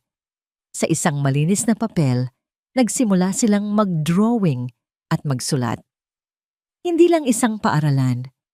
Sabi ni Eduardo, ang kanyang boses ay puno ng bagong sigla. Isang buong community center, may library, may palaruan, may libreng kainan para sa mga bata. At isang maliit na klinika, dagdag ni Catherine, para sa mga pangunahing pangangailangang medikal. Mag-i-hire tayo ng mga pinakamahusay na guro at social worker. Sabi ni Eduardo, ang kanyang utak na pangnegosyo ay gumagana na ngayon para sa ibang layunin. At kailangan natin ng isang taong mamamahala rito. Sabi ni Catherine, tumingin sa kanyang asawa na may makahulugang namamangiti. Isang taong may puso para sa mga bata. Isang taong kilala ang komunidad. Nagkatinginan sila. Isang pangalan lang ang pumasok sa kanilang isipan. Sa dulo ng kanilang pagpaplano, may isang tanong na natitira. Ano ang ipapangalan nila? Sa proyektong ito, si Aya, na hindi pa pala natutulog at tahimik na pumasok sa opisina, ang nagbigay ng sagot. Lumapit siya sa mesa at itinuro ang mga salitang nakasulat. Para kay Lola, sabi niya, dahil siya ang nagbigay ng ilaw. Tumingin siya sa kanyang mga magulang. At pag-asa. Nagkatinginan sina Eduardo at Catherine. Ang mga salita ay perpekto. Iyon ang ibinigay ni Lola Luz, hindi lang kay Aya, kundi sa kanilang buong pamilya. Kinuha ni Eduardo ang panulat at isinulat sa itaas ng pahina ang magiging pangalan ng kanilang pundasyon, ang magiging bagong pundasyon ng kanilang pamilya. Pundasyong Luz at Pag-asa. Ang ilaw at pag-asa. Sa wakas, pagkatapos ng mahabang panahon ng kadiliman, natagpuan din nila ang mga ito. At hindi sa loob ng kanilang marangyang mansyon, kundi sa puso ng isang matandang babae at sa isang simpleng tanong mula sa kanilang anak. Nagsimula ang lahat sa isang bakanteng lote sa puso ng Barrio San Roque, isang piraso ng lupa na matagal nang tambakan ng basura at pinamumugaran ng matataas na talahib. Ngunit isang umaga ang katahimikan ay binasag ng tunog ng mabibigat na makinarya. Ang mga residente ay naglabasan nagtataka, habang ang mga bulldozer ay dahan-dahang nililinis at pinapatag ang lupang matagal na nilang kinalimutan. Ang mga sumunod na linggo ay naging isang mabilis na pagkakasunod-sunod ng mga imahe ng pagbabago. Ang tunog ng mga martilyo at lagari, ang naging bagong musika ng baryo. Ang dating bakanting lote ay nagkaroon ng mga pundasyon, pagkatapos ay mga pader na gawa sa hollow block at di nagtagal isang bubong na sisilong sa mga pangarap. Ito ay higit pa sa isang simpleng proyekto ng konstruksyon. Ito ay naging buhay ng pamilyang Montesillo. Tuwing umaga, bago pumasok sa kanyang opisina sa Makati, dumadaan muna si Eduardo sa construction site. Ang kanyang mamahaling sapatos na katad ay nalulukuban ng alikabok habang kausap niya ang mga inhinyero at arkitekto. Ang manggas ng kanyang barong Tagalog ay nakarolyo hanggang siko. Hindi na siya ang malayong tagapundo, isa siyang aktibong tagapagtayo. Ang kanyang tala sa negosyo ay ginagamit na niya ngayon sa pagtiyak na ang bawat sentimo ay napupunta sa pinakamataas na kalidad ng materyales para sa mga bata. Si Catherine na naman ay halos araw-araw na naroon. Ang kanyang kotse ay laging puno ng mga color swatches, mga sample ng tela at mga katalogo ng mga muebles na pambata. Siya ang nagdisenyo ng bawat sulok ng gusali mula sa maliliwanag na kulay ng mga silid-aralan na nakakagising ng pagkamalikhain hanggang sa maliliit na upuan at lamesa na perpekto para sa mga bata. Siya ang kaluluwa ng disenyo, tinitiyak na ang lugar ay hindi lang magiging isang gusali, kundi isang tunay na tahanan. Ang hapagkainan sa mansyon na dati isang formal at tahimik na lugar ay naging kanilang war room. Ang mga blueprint ay nakalatag kung saan dapat naroon ang mga mamahaling kubyertos. Ang mga pag-uusap ay hindi na tungkol sa stock market, kundi tungkol sa curriculum para sa mga bata. Kailangan nating maglagay ng malaking reading corner na may malalambot na unanda mungkahi ni Catherine isang gabi. I've calculated the budget. We can afford to import high-quality, non-toxic educational toys from Finland. Sagot ni Eduardo habang sinusuri ang isang spreadsheet sa kanyang laptop. Dapat po may swing na mataas, yung abot ang ulap so. Sabad ni Aya na gumuguhit sa isang piraso ng papel. At si Lola Luz, na madalas na nilang kasalo sa hapunan, ay nagbibigay ng karunungang hindi matututunan sa anumang libro. Mas gusto ng mga nanay kung may lugar sila para maghintay habang nag-aaral ang mga anak nila. Sabi niya, isang munting espasyo kung saan pwede silang magchismisan o magtahiyan. Agad itong idinagdag ni Eduardo sa plano. Sila ay naging isang tunay na koponan, bawat isa ay may kanya-kanyang ambag. At si Aya ang naging kanilang inspirasyon at tulay. Tuwing hapon, pagkatapos ng kanyang klase, kasama si Lola Luz binibisita nila ang ginagawang gusali. Ipinapaliwanag niya sa ibang mga bata ng baryo, ito dito ang library, magbabasa tayo ng maraming libro. At doon ang palaruan, walang aaway. Siya ang kanilang munting embahadora, ang buhay na patunay ng pangarap na kanilang itinatayo. Ngunit ang pagtatayo ng pangarap ay hindi laging madali. Humarap sila sa mga hamon. May mga pagkaantala dahil sa mga permit mula sa City Hall na sumubok sa pasensya ni Eduardo. Ngunit sa halip na gamitin ang kanyang impluensya para pabilisin ang proseso, pinili niyang sundin ito isang aral sa pagpapakumbaba. Ang mas malaking hamon ay nagmula sa komunidad mismo. Sa simula may pagdududa, may mga bulong-bulungan. Ano ang kapalit ng tanong ng ilan? Baka pagkatapos itayo yan, bigla na lang tayong paalisin. Isang araw hinarap si Lola Luz ng isang grupo ng mga matatanda sa baryo pinangungunahan ni Mang Tonyo, ang di-opisyal na pinuno ng kanilang lugar. Luz, sabi ni Mang Tonyo, ang kanyang mukha ay seryoso. Nagpapasalamat kami sa iyong mabuting puso. Pero itong mga Montesillo, mga milyonaryo, bakit sila biglang magmamalasakit sa atin? Baka may plano silang masama para sa ating lupa. Humarap si Lola Luz sa kanila. Ang kanyang tindig ay kalmado ngunit matatag. Hindi siya nagalit. Naintindihan niya ang kanilang takot. Tonyo, mga kaibigan, simula niya, kilala ninyo ako. Lumaki ako rito. Alam ninyong wala akong itinatagong anuman sa inyo. Tumingin siya sa bawat isa sa kanila. Ang pamilyang ito, nakita ko silang magbago. Sila ay binago ng pagmamahal para sa kanilang anak. Ang gusaling itinatayo nila ay hindi para sa kanila. Ito ay para sa ating mga anak, sa ating mga apo. Ito ang bunga ng isang aral na natutunan nila sa pinakamahirap na paraan na ang tunay na yaman ay hindi nasa bangko, kundi nasa pusong marunong magbigay. Ang kanyang mga salita na puno ng katapatan at karunungan ang unti-unting pumawi sa mga pagdududa. Ang tiwala nila kay Lola Luz ay mas matibay kaysa sa anumang hinala. Mula sa araw na yon ang komunidad ay hindi na lang nanood. Sila ay nakiisa na. May mga nag-volunteer na magpintura, may mga naglinis ng kapaligiran, may mga nagtanim ng halaman. Ang Pundasyong Luz at Pag-asa ay naging proyekto ng buong baryo. Pagkatapos ng 6 na buwan ang gusali ay natapos. Ito ay isang bahaghari ng kulay sa gitna ng mga kulay abo na bahay. Ang amoy ng bagong pintura at bagong pag-asa ay sumalubong sa kanila nang una nilang pasukin ang natapos na gusali. May mga silid-aralan na puno ng mga libro at laruan. May isang munting kusina na laging maghahanda ng mainit na lugaw. At sa gitna ng lahat isang malaking pader na ipininta ng mga bata mula sa baryo, isang mural ng kanilang mga pangarap.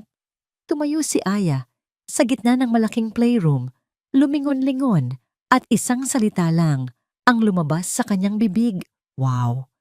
Tumayo si Eduardo sa tabi ni Catherine, tahimik na pinagmamasdan ng lahat.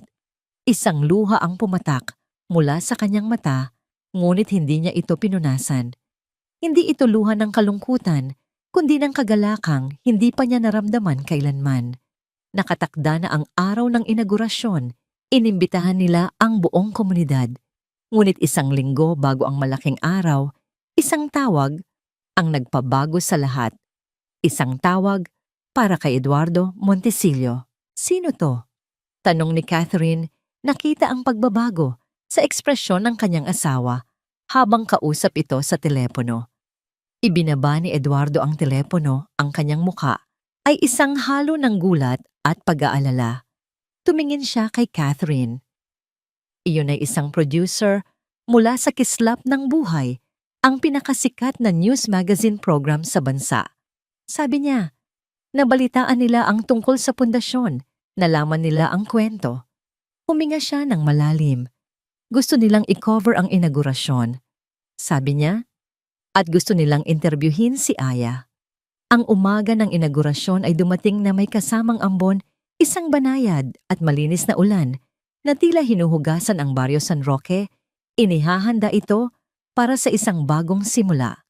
Ang mga banderitas na ginawa ng komunidad ay kumikinang sa mga patak ng ulan. Sa halip na maging sagabal ang ambon, ay tila nagdagdag ng isang sagradong pakiramdam sa okasyon. Sa loob ng Pundasyong Luz at Pag-asa, ang lahat ay abala. Ang amoy ng mainit na sopas mula sa bagong kusina ay humahalo sa amoy ng mga bulaklak na inialay ng mga residente. Ang mga bata, nakasuot ng kanilang pinakamalinis na damit ay tumatakbo sa mga pasilyo. Ang kanilang mga boses ay umaalingaw-ngaw, isang musika na pumuno sa bawat sulok ng gusali. Ngunit ang pinakamalaking kaguluhan ay nasa labas. 2 malaking van mula sa istasyon ng telebisyon ang nakaparada. May mga kable na nakakalat na parang mga ahas sa basang semento. Ang mga kamera ay nakapwesto, handang kunan ang bawat anggulo ng kaganapan. Ang pagkakaroon nila ay nagdagdag ng isang antas ng kahalagahan sa araw na yon. Ngunit para kay Catherine, ito rin ay isang dagdag na bigat sa kanyang dibdib. Sa isang maliit na silid na ginawang pansamantalang dressing room, pinagmamasdan niya si Aya habang inaayusan ito ng isang stylist mula sa TV station. Suot ni Aya ang isang simpleng puting bestida na pinili ni Lola Luz. Ang kanyang buhok ay may isang laso na kapareho ng kulay. Lumuhod si Catherine sa harap ng kanyang anak. Hindi ka ba natatakot, anak? Mahina niyang tanong, inaayos ang laso sa buhok nito. Maraming tao, maraming kamera. Tumingala si Aya sa kanya, ang kanyang mga mata ay kalmado at malalim na para bang nakikita niya ang takot sa puso ng kanyang ina. Umiling siya. Bakit po ako matatakot magkwento tungkol sa pagmamahal? Sagot niya isang tanong na mas matimbang pa sa anumang kasiguraduhan. Sa labas nagsimula na ang programa. May mga awitan mula sa mga bata. May mga maikling talumpati mula sa mga lider ng komunidad. At pagkatapos tinawag sa entablado sina Eduardo at Catherine Montesillo. Magkahawak kamay silang umakyat. Si Eduardo, na sanay magsalita sa harap ng mga board of directors at libo-libong empleyado, ay tila ninenerbyo sa unang pagkakataon. Magandang umaga po sa inyong lahat. Panimula niya ang kanyang boses ay bahagyang nanginginig. Sa loob ng maraming taon, ang akala ko ang pagiging matagumpay ay ang pag-iipon ng yaman. Tumingin siya sa mga mukha ng mga taga-Barrio San Roque, mga mukhang kinorte ng paghihirap, ngunit may dignidad. Ngayon ko lang natutunan na ang tunay na tagumpay pala ay ang pagbabahagi nito. Tumingin siya kay Catherine na ngumiti sa kanya. Ang gusaling ito, patuloy ni Catherine, ay hindi galing sa amin. Ito ay isang ideyang nagmula sa aming anak. Ito ay binuo ng inyong mga kamay at ito ay pinatibay ng pagmamahal ng isang babaeng nagturo sa aming lahat kung ano ang tunay na kahulugan ng pag-asa.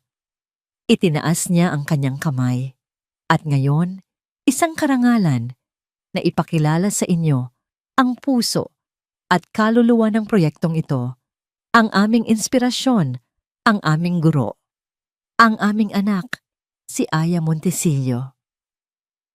Isang malakas na palakpakan ang sumalubong sa pag-akyat ni Aya sa entablado. Sa kanyang paglalakad, ang lahat ng kamera ay nakatutok sa kanya. Isang munting batang babae sa isang simpleng puting bestida na may hawak na isang luma at medyo tuyo ng tutubing gawa sa dahon ng niyog. Huminto siya sa gitna ng entablado sa harap ng mikropono na halos kasing taas niya. Ang buong lugar ay napatahimik. Ang tanging maririnig ay ang mahinang patak ng ambon sa bubong na yero. Tumingin siya sa mga tao, ang kanyang mga mata ay hindi natatakot. Tumingin siya sa mga kamera na parang mga malalaking itim na mata. Hello po.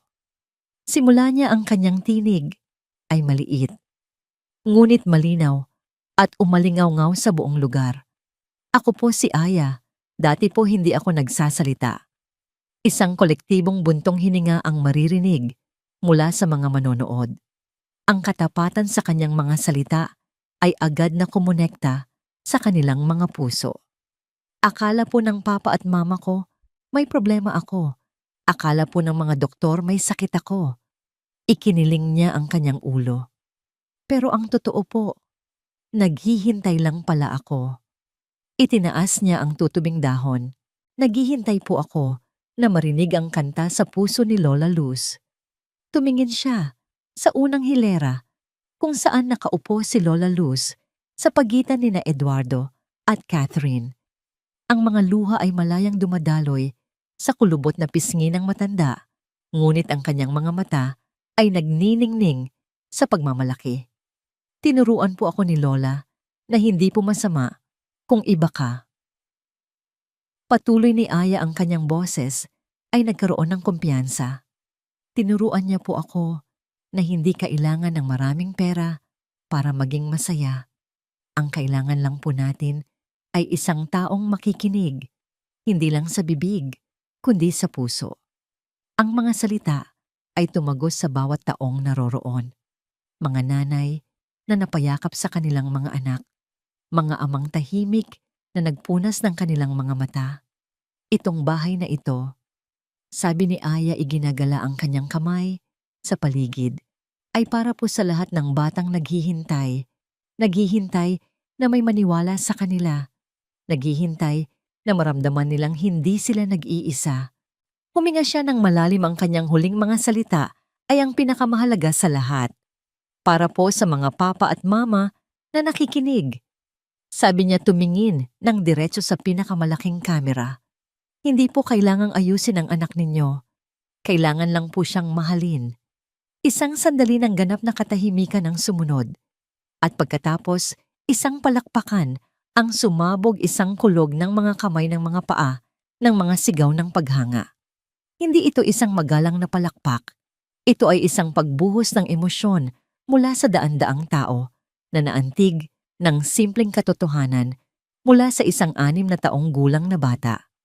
Bumaba si Aya sa entablado at tumakbo hindi sa kanyang mga magulang kundi kay Lola Luz. Isang mahigpit na yakap ang ibinigay niya sa matanda. "Salamat po, Lola." Bulong niya. "Kayo po ang una at pinakamagaling kong guro." "Hindi apo ko." Sagot ni Lola Luz, ang kanyang boses ay basag sa pag-iyak. "Ikaw. Ikaw na ngayon ang guro ng Lola." Lumapit si Doktor Patricia na isa sa mga panauhin.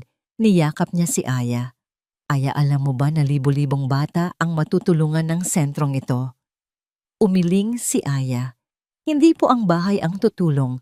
Pagtatama niya isang huling aral ng karunungan. Ang mga taong may pagmamahal sa loob nito ang tutulong. Ang bahay. Dito lang po nakatira ang pagmamahal. Nang maglaon, habang unti-unting humuhupa ang selebrasyon, lumabas sina Eduardo, Catherine, Aya at Lola Luz sa veranda ng ikalawang palapag. Mula roon, tanaw nila ang buong baryo San Roque na naliligo sa ginintuang liwanag ng papalubog na araw pagkatapos ng ulan. Nakatayo sila roon 4 na taong pinagbuklod ng tadhana. Ang mayamang mag-asawa na natutong maging mapagkumbaba. Ang pulubing babae na naging reyna ng isang komunidad. At ang batang babae na hindi nagsasalita, na sa huli ay nagbigay tinig sa puso ng lahat. Magkahawak kamay sila habang pinagmamasdan ng mga bata na masayang naglalaro sa bagong palaruan. Sa ibaba, isang buhay na testamento sa kanilang paglalakbay. Ang katahimikan sa pagitan nila ngayon ay hindi na mabigat o malamig. Ito ay isang katahimikang puno ng kapayapaan ng pasasalamat at ng isang pag-ibig na natagpuan hindi sa karangyaan, kundi sa isang lugar kung saan ang puso ay sa wakas natutong tumibok ng malakas. Isang hapon, habang ang mansyon ay abala sa masayang ingay ng paghahanda para sa isang maliit na salo-salo sa pundasyon, isang itim na motorsiklo na may selyo ng isang mamahaling courier service ang huminto sa kanilang malaking tarangkahan. Isang lalaking nakauniporme ang nag-abot ng isang sobreng kulay ginto sa gwardiya. Ang sobre ay makapal gawa sa mamahaling papel at mabango. Nang makarating ito sa mga kamay ni Catherine, agad siyang kinabahan. Alam niya kung ano ito kahit hindi pa niya binubuksan. Sa gitna ng sobre nakaukit sa kumikinang na tinta ang mga salita, taunang handog pa sa salamat gabi ng mga bituin. At sa ibaba ang pangalan ng punong abala, Doña Victoria Silvestre. "Dumating na," sabi ni Catherine, ang kanyang boses ay halos pabulong habang inilalatag ang imbitasyon sa mesa sa kanilang sala. Para itong isang relikya mula sa isang nakaraang buhay, isang buhay ng mga pekeng ngumangiti, mga walang kabuluhang pag-uusap, at mga damit na mas mahal pa sa isang bahay. Halos 1 taon na silang hindi dumadalo sa mga ganitong pagtitipon. Tiningnan ito ni Eduardo. Ang gabi ng mga bituin ay hindi lang isang simpleng party. Ito ang pinakamahalagang social event ng taon. Dito nagsasama-sama ang mga pinakamayaman at pinakamakapangyarihang tao sa bansa. Ang hindi pagdalo ay isang malinaw na mensahe ng pagtiwalag sa kanilang sarili mula sa mataas na lipunan. "Hindi natin kailangang pumunta," sabi ni Catherine, sinusubukang kumbinsihin ang sarili higit pa sa kanyang asawa. Ngunit bago pa man makasagot si Eduardo, nagring ang kanyang telepono. Isang tawag mula sa kanyang sekretarya.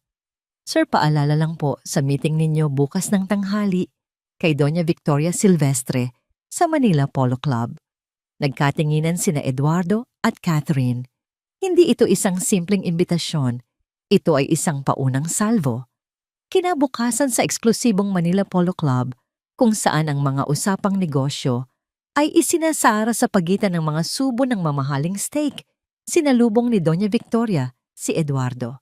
Siya ay isang babaeng nasa mga 60 anyos, ngunit ang kanyang tindig ay matigas pa rin, ang kanyang mga alahas ay kumikinang at ang kanyang mga mata ay matalas na parang sa isang agila. Eduardo, iho, bati niya, ang kanyang ngiti ay hindi umabot sa kanyang mga mata. Balita ko'y naging abala ka sa iyong charity work. Ang paraan niya ng pagsabi ng charity work ay may halong pangungutya na para bang ito'y isang nakakatuwang libangan lamang. Ito'y higit pa sa isang libangan, Doña Victoria. Magalang ngunit matatag na sagot ni Eduardo. Tumawa ng mahina ang matandang babae. Siyempre, ngunit hindi yun ang dahilan kung bakit kita inimbitahan dito. Inilahad niya ang isang folder sa ibabaw ng mesa. Isang panukala. Ang Sylvester Group of Companies ay naghahanap ng isang lokal na partner para sa isang malaking real estate development sa Timog. Ang kumpanya mo ang nasa isip ko. Nanlaki ang mga mata ni Eduardo. Ito ay isang proyektong kayang magpabago sa takbo ng kanyang kumpanya. Ito ang uri ng deal na pinapangarap ng bawat negosyante. Ngunit patuloy ni Doña Victoria, dahan-dahang humigop ng kanyang tsa, ang aming mga international partners ay napakasilan. Pinahahalagahan nila ang imahe at prestihiyo. Kailangan nilang makita na ang kanilang mga kasosyo ay kagalang-galang. Nakukuha mo ba ang ibig kong sabihin, Eduardo? Ang mensahe ay malinaw na parang kristal. Ang deal ay nakasalalay sa kanyang pag-uugali. Kailangan niyang umayos, bumalik sa dati at iwanan ang nakakahiya niyang koneksyon sa Barrio San Roque. Samantala, sa isang high-end na cafe sa Greenbelt, naranasan ni Catherine ang kabilang dulo ng espada. Nakipagkita siya sa kanyang mga dating kaibigan, sina Marie Chris at Dahlia. Sa unang pagkakataon, sa loob ng maraming buwan, ang kanilang pagbati ay malamig. Ang kanilang mga ngiti ay pilit. Catherine, darling, buhay ka pa pala, biro ni Marie Chris, ngunit may talim sa kanyang boses. Akala namin ay tuluyan ka nang naging madre. Ano nga bang pangalan ng lugar na yon? Balita ko'y lagi ka raw doon. Sabi naman ni Dahlia habang maingat na pinupunasan ang kanyang kutsarita. Hindi ka ba natatakot mahawa ng kung anong sakit? You have to be careful for Aya's sake. Ang bawat salita ay isang patutsada. Ang bawat tanong ay isang paghuhusga. Naramdaman ni Catherine ang mga hindi nakikitang pader na itinatayo sa paligid niya. Hindi na siya kabilang sa kanilang mundo. Para sa kanila, siya ay isang bagay na kakaiba, isang bagay na dapat iwasan.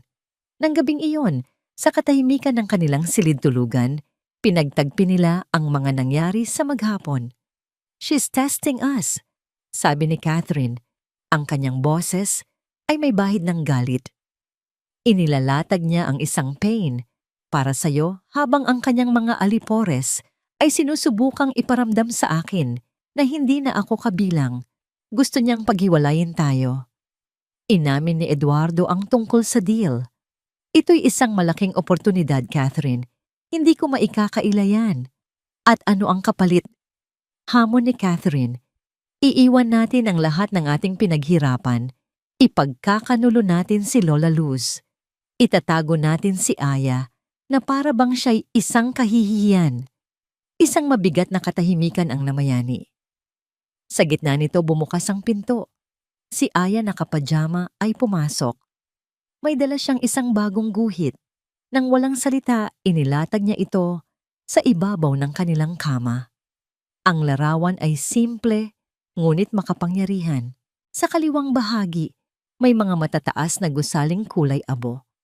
Sa loob nito, mga taong nakaguhit na may malulungkot na muka at suot na mga korona. Sakan ang gabi ng mga bituin ay isang perpektong pagtatanghal ng karangyaan. Ang Grand Ballroom ng The Peninsula ay ginawang isang pekeng kalangitan na may libu-libong maliliit na ilaw na kumikinang mula sa kisame na parang mga bituin. Ang mga panauhin ay mga konstelasyon ng yaman at kapangyarihan. Ang mga babae ay nakasuot ng mga gown na nagkakahalaga ng 1 taon. Nasahod ang mga lalaki ay nakasuot ng mga tuksido na sumisigaw ng awtoridad. Ang hangin ay puno ng amoy ng mamahaling pabango at ng mahinang tunog ng isang string quartet. Sa gitna ng lahat ng ito, huminto ang isang simple at walang kinang na itim na SUV sa harap ng grand entrance. Walang nagbigay pansin dito, abala ang lahat sa paghanga sa mga naglalakihang limousine. Ngunit nang bumukas ang pinto, ang lahat ng pag-uusap ay tila humina. Ang lahat ng mga mata ay napalingon. Unang bumaba si Eduardo Guapo at matatag sa kanyang itim na tuxedo.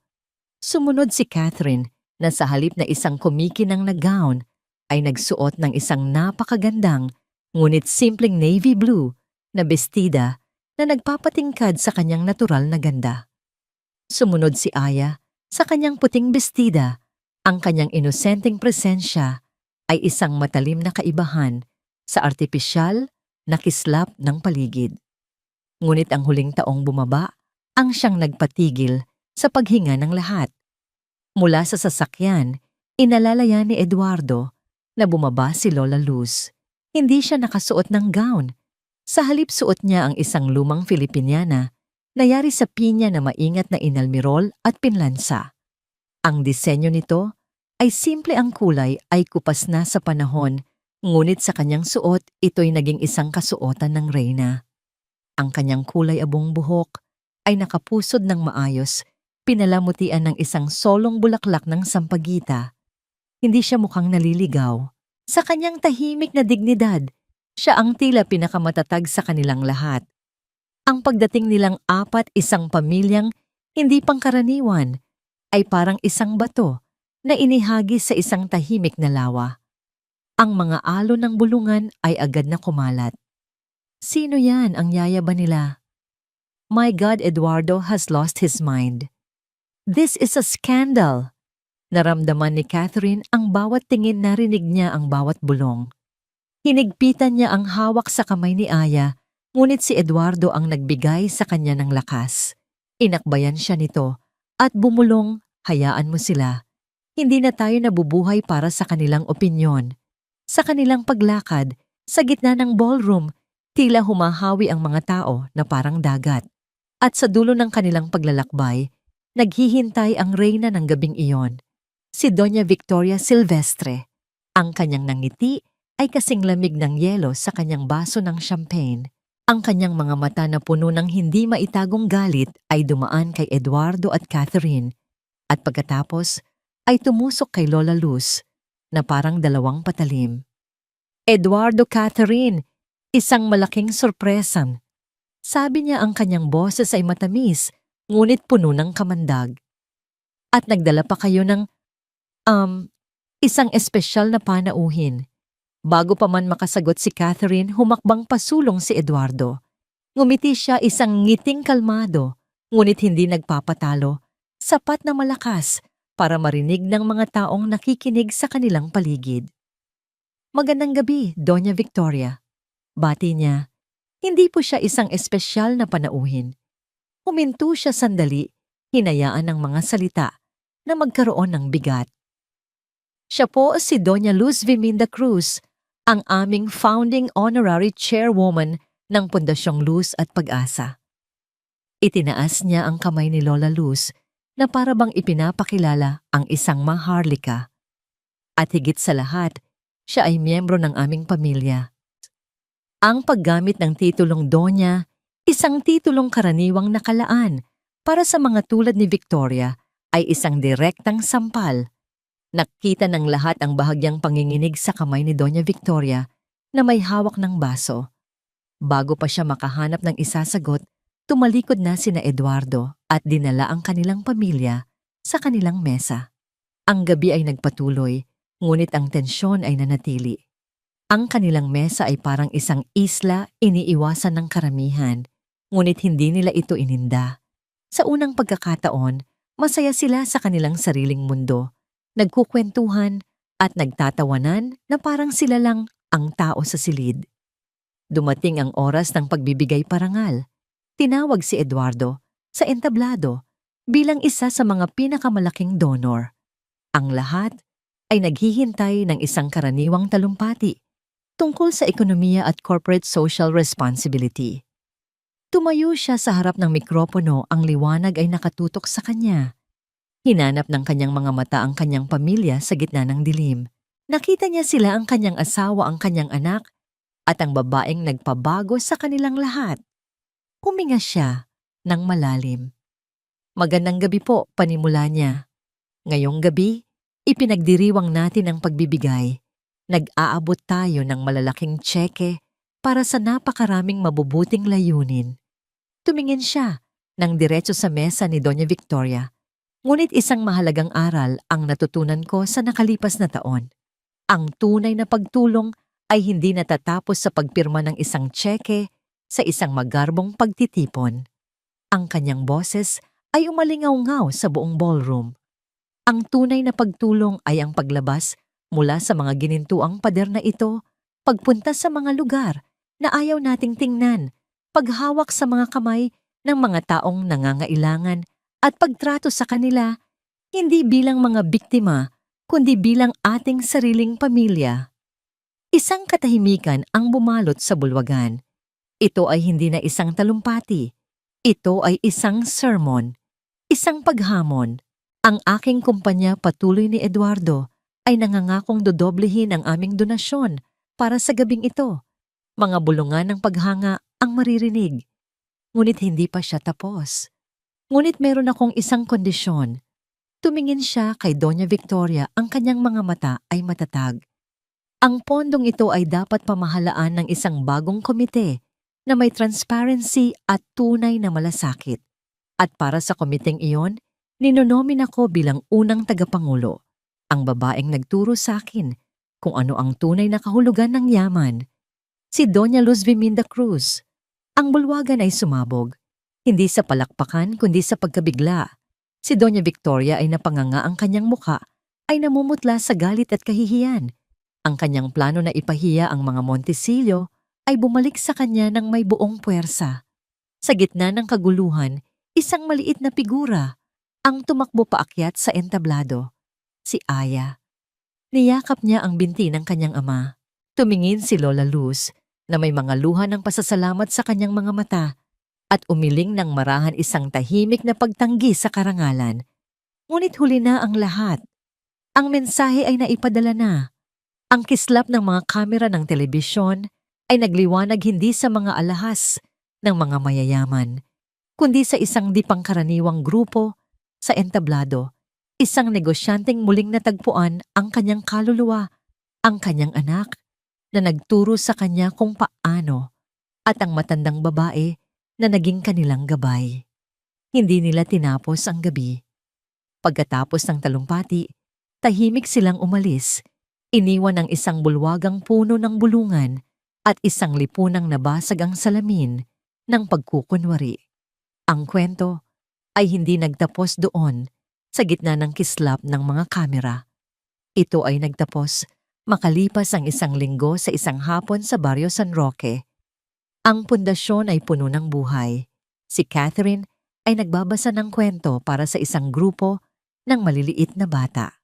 Si Eduardo, nakasuot ng simpleng polo shirt, ay matiyagang tinuturuan ng ilang batang lalaki kung paano mag-ayos ng sirang bisikleta. At sa ilalim ng puno ng mangga, nakaupo si Aya sa tabi ni Lola Luz. Sa pagkakataong ito, hindi na si Lola Luz ang gumagawa. Si Aya, nagamit ang kanyang maliliit at maliksing mga daliri, ang matiyagang nagtuturo sa kanyang lola kung paano gumawa ng isang perpektong tutubi mula sa sariwang dahon ng niyog. Ang tunay na kislap na tuklasan nila ay hindi ang liwanag mula sa mga chandelier o sa flash ng kamera. Ito pala ang ginintuang sinag ng hapon na tumatagos sa mga dahon ng puno, sumasalamin sa dalawang ulo na magkadikit, isang bata at isang matanda na kapwa nagtuturo at natututo sa walang hanggang wika ng pagmamahal. Natagpuan nila ang kanilang lugar hindi sa mataas na lipunan, kundi sa puso ng isa't isa. At iyon ang yaman na hinding-hindi mananakaw ni numan.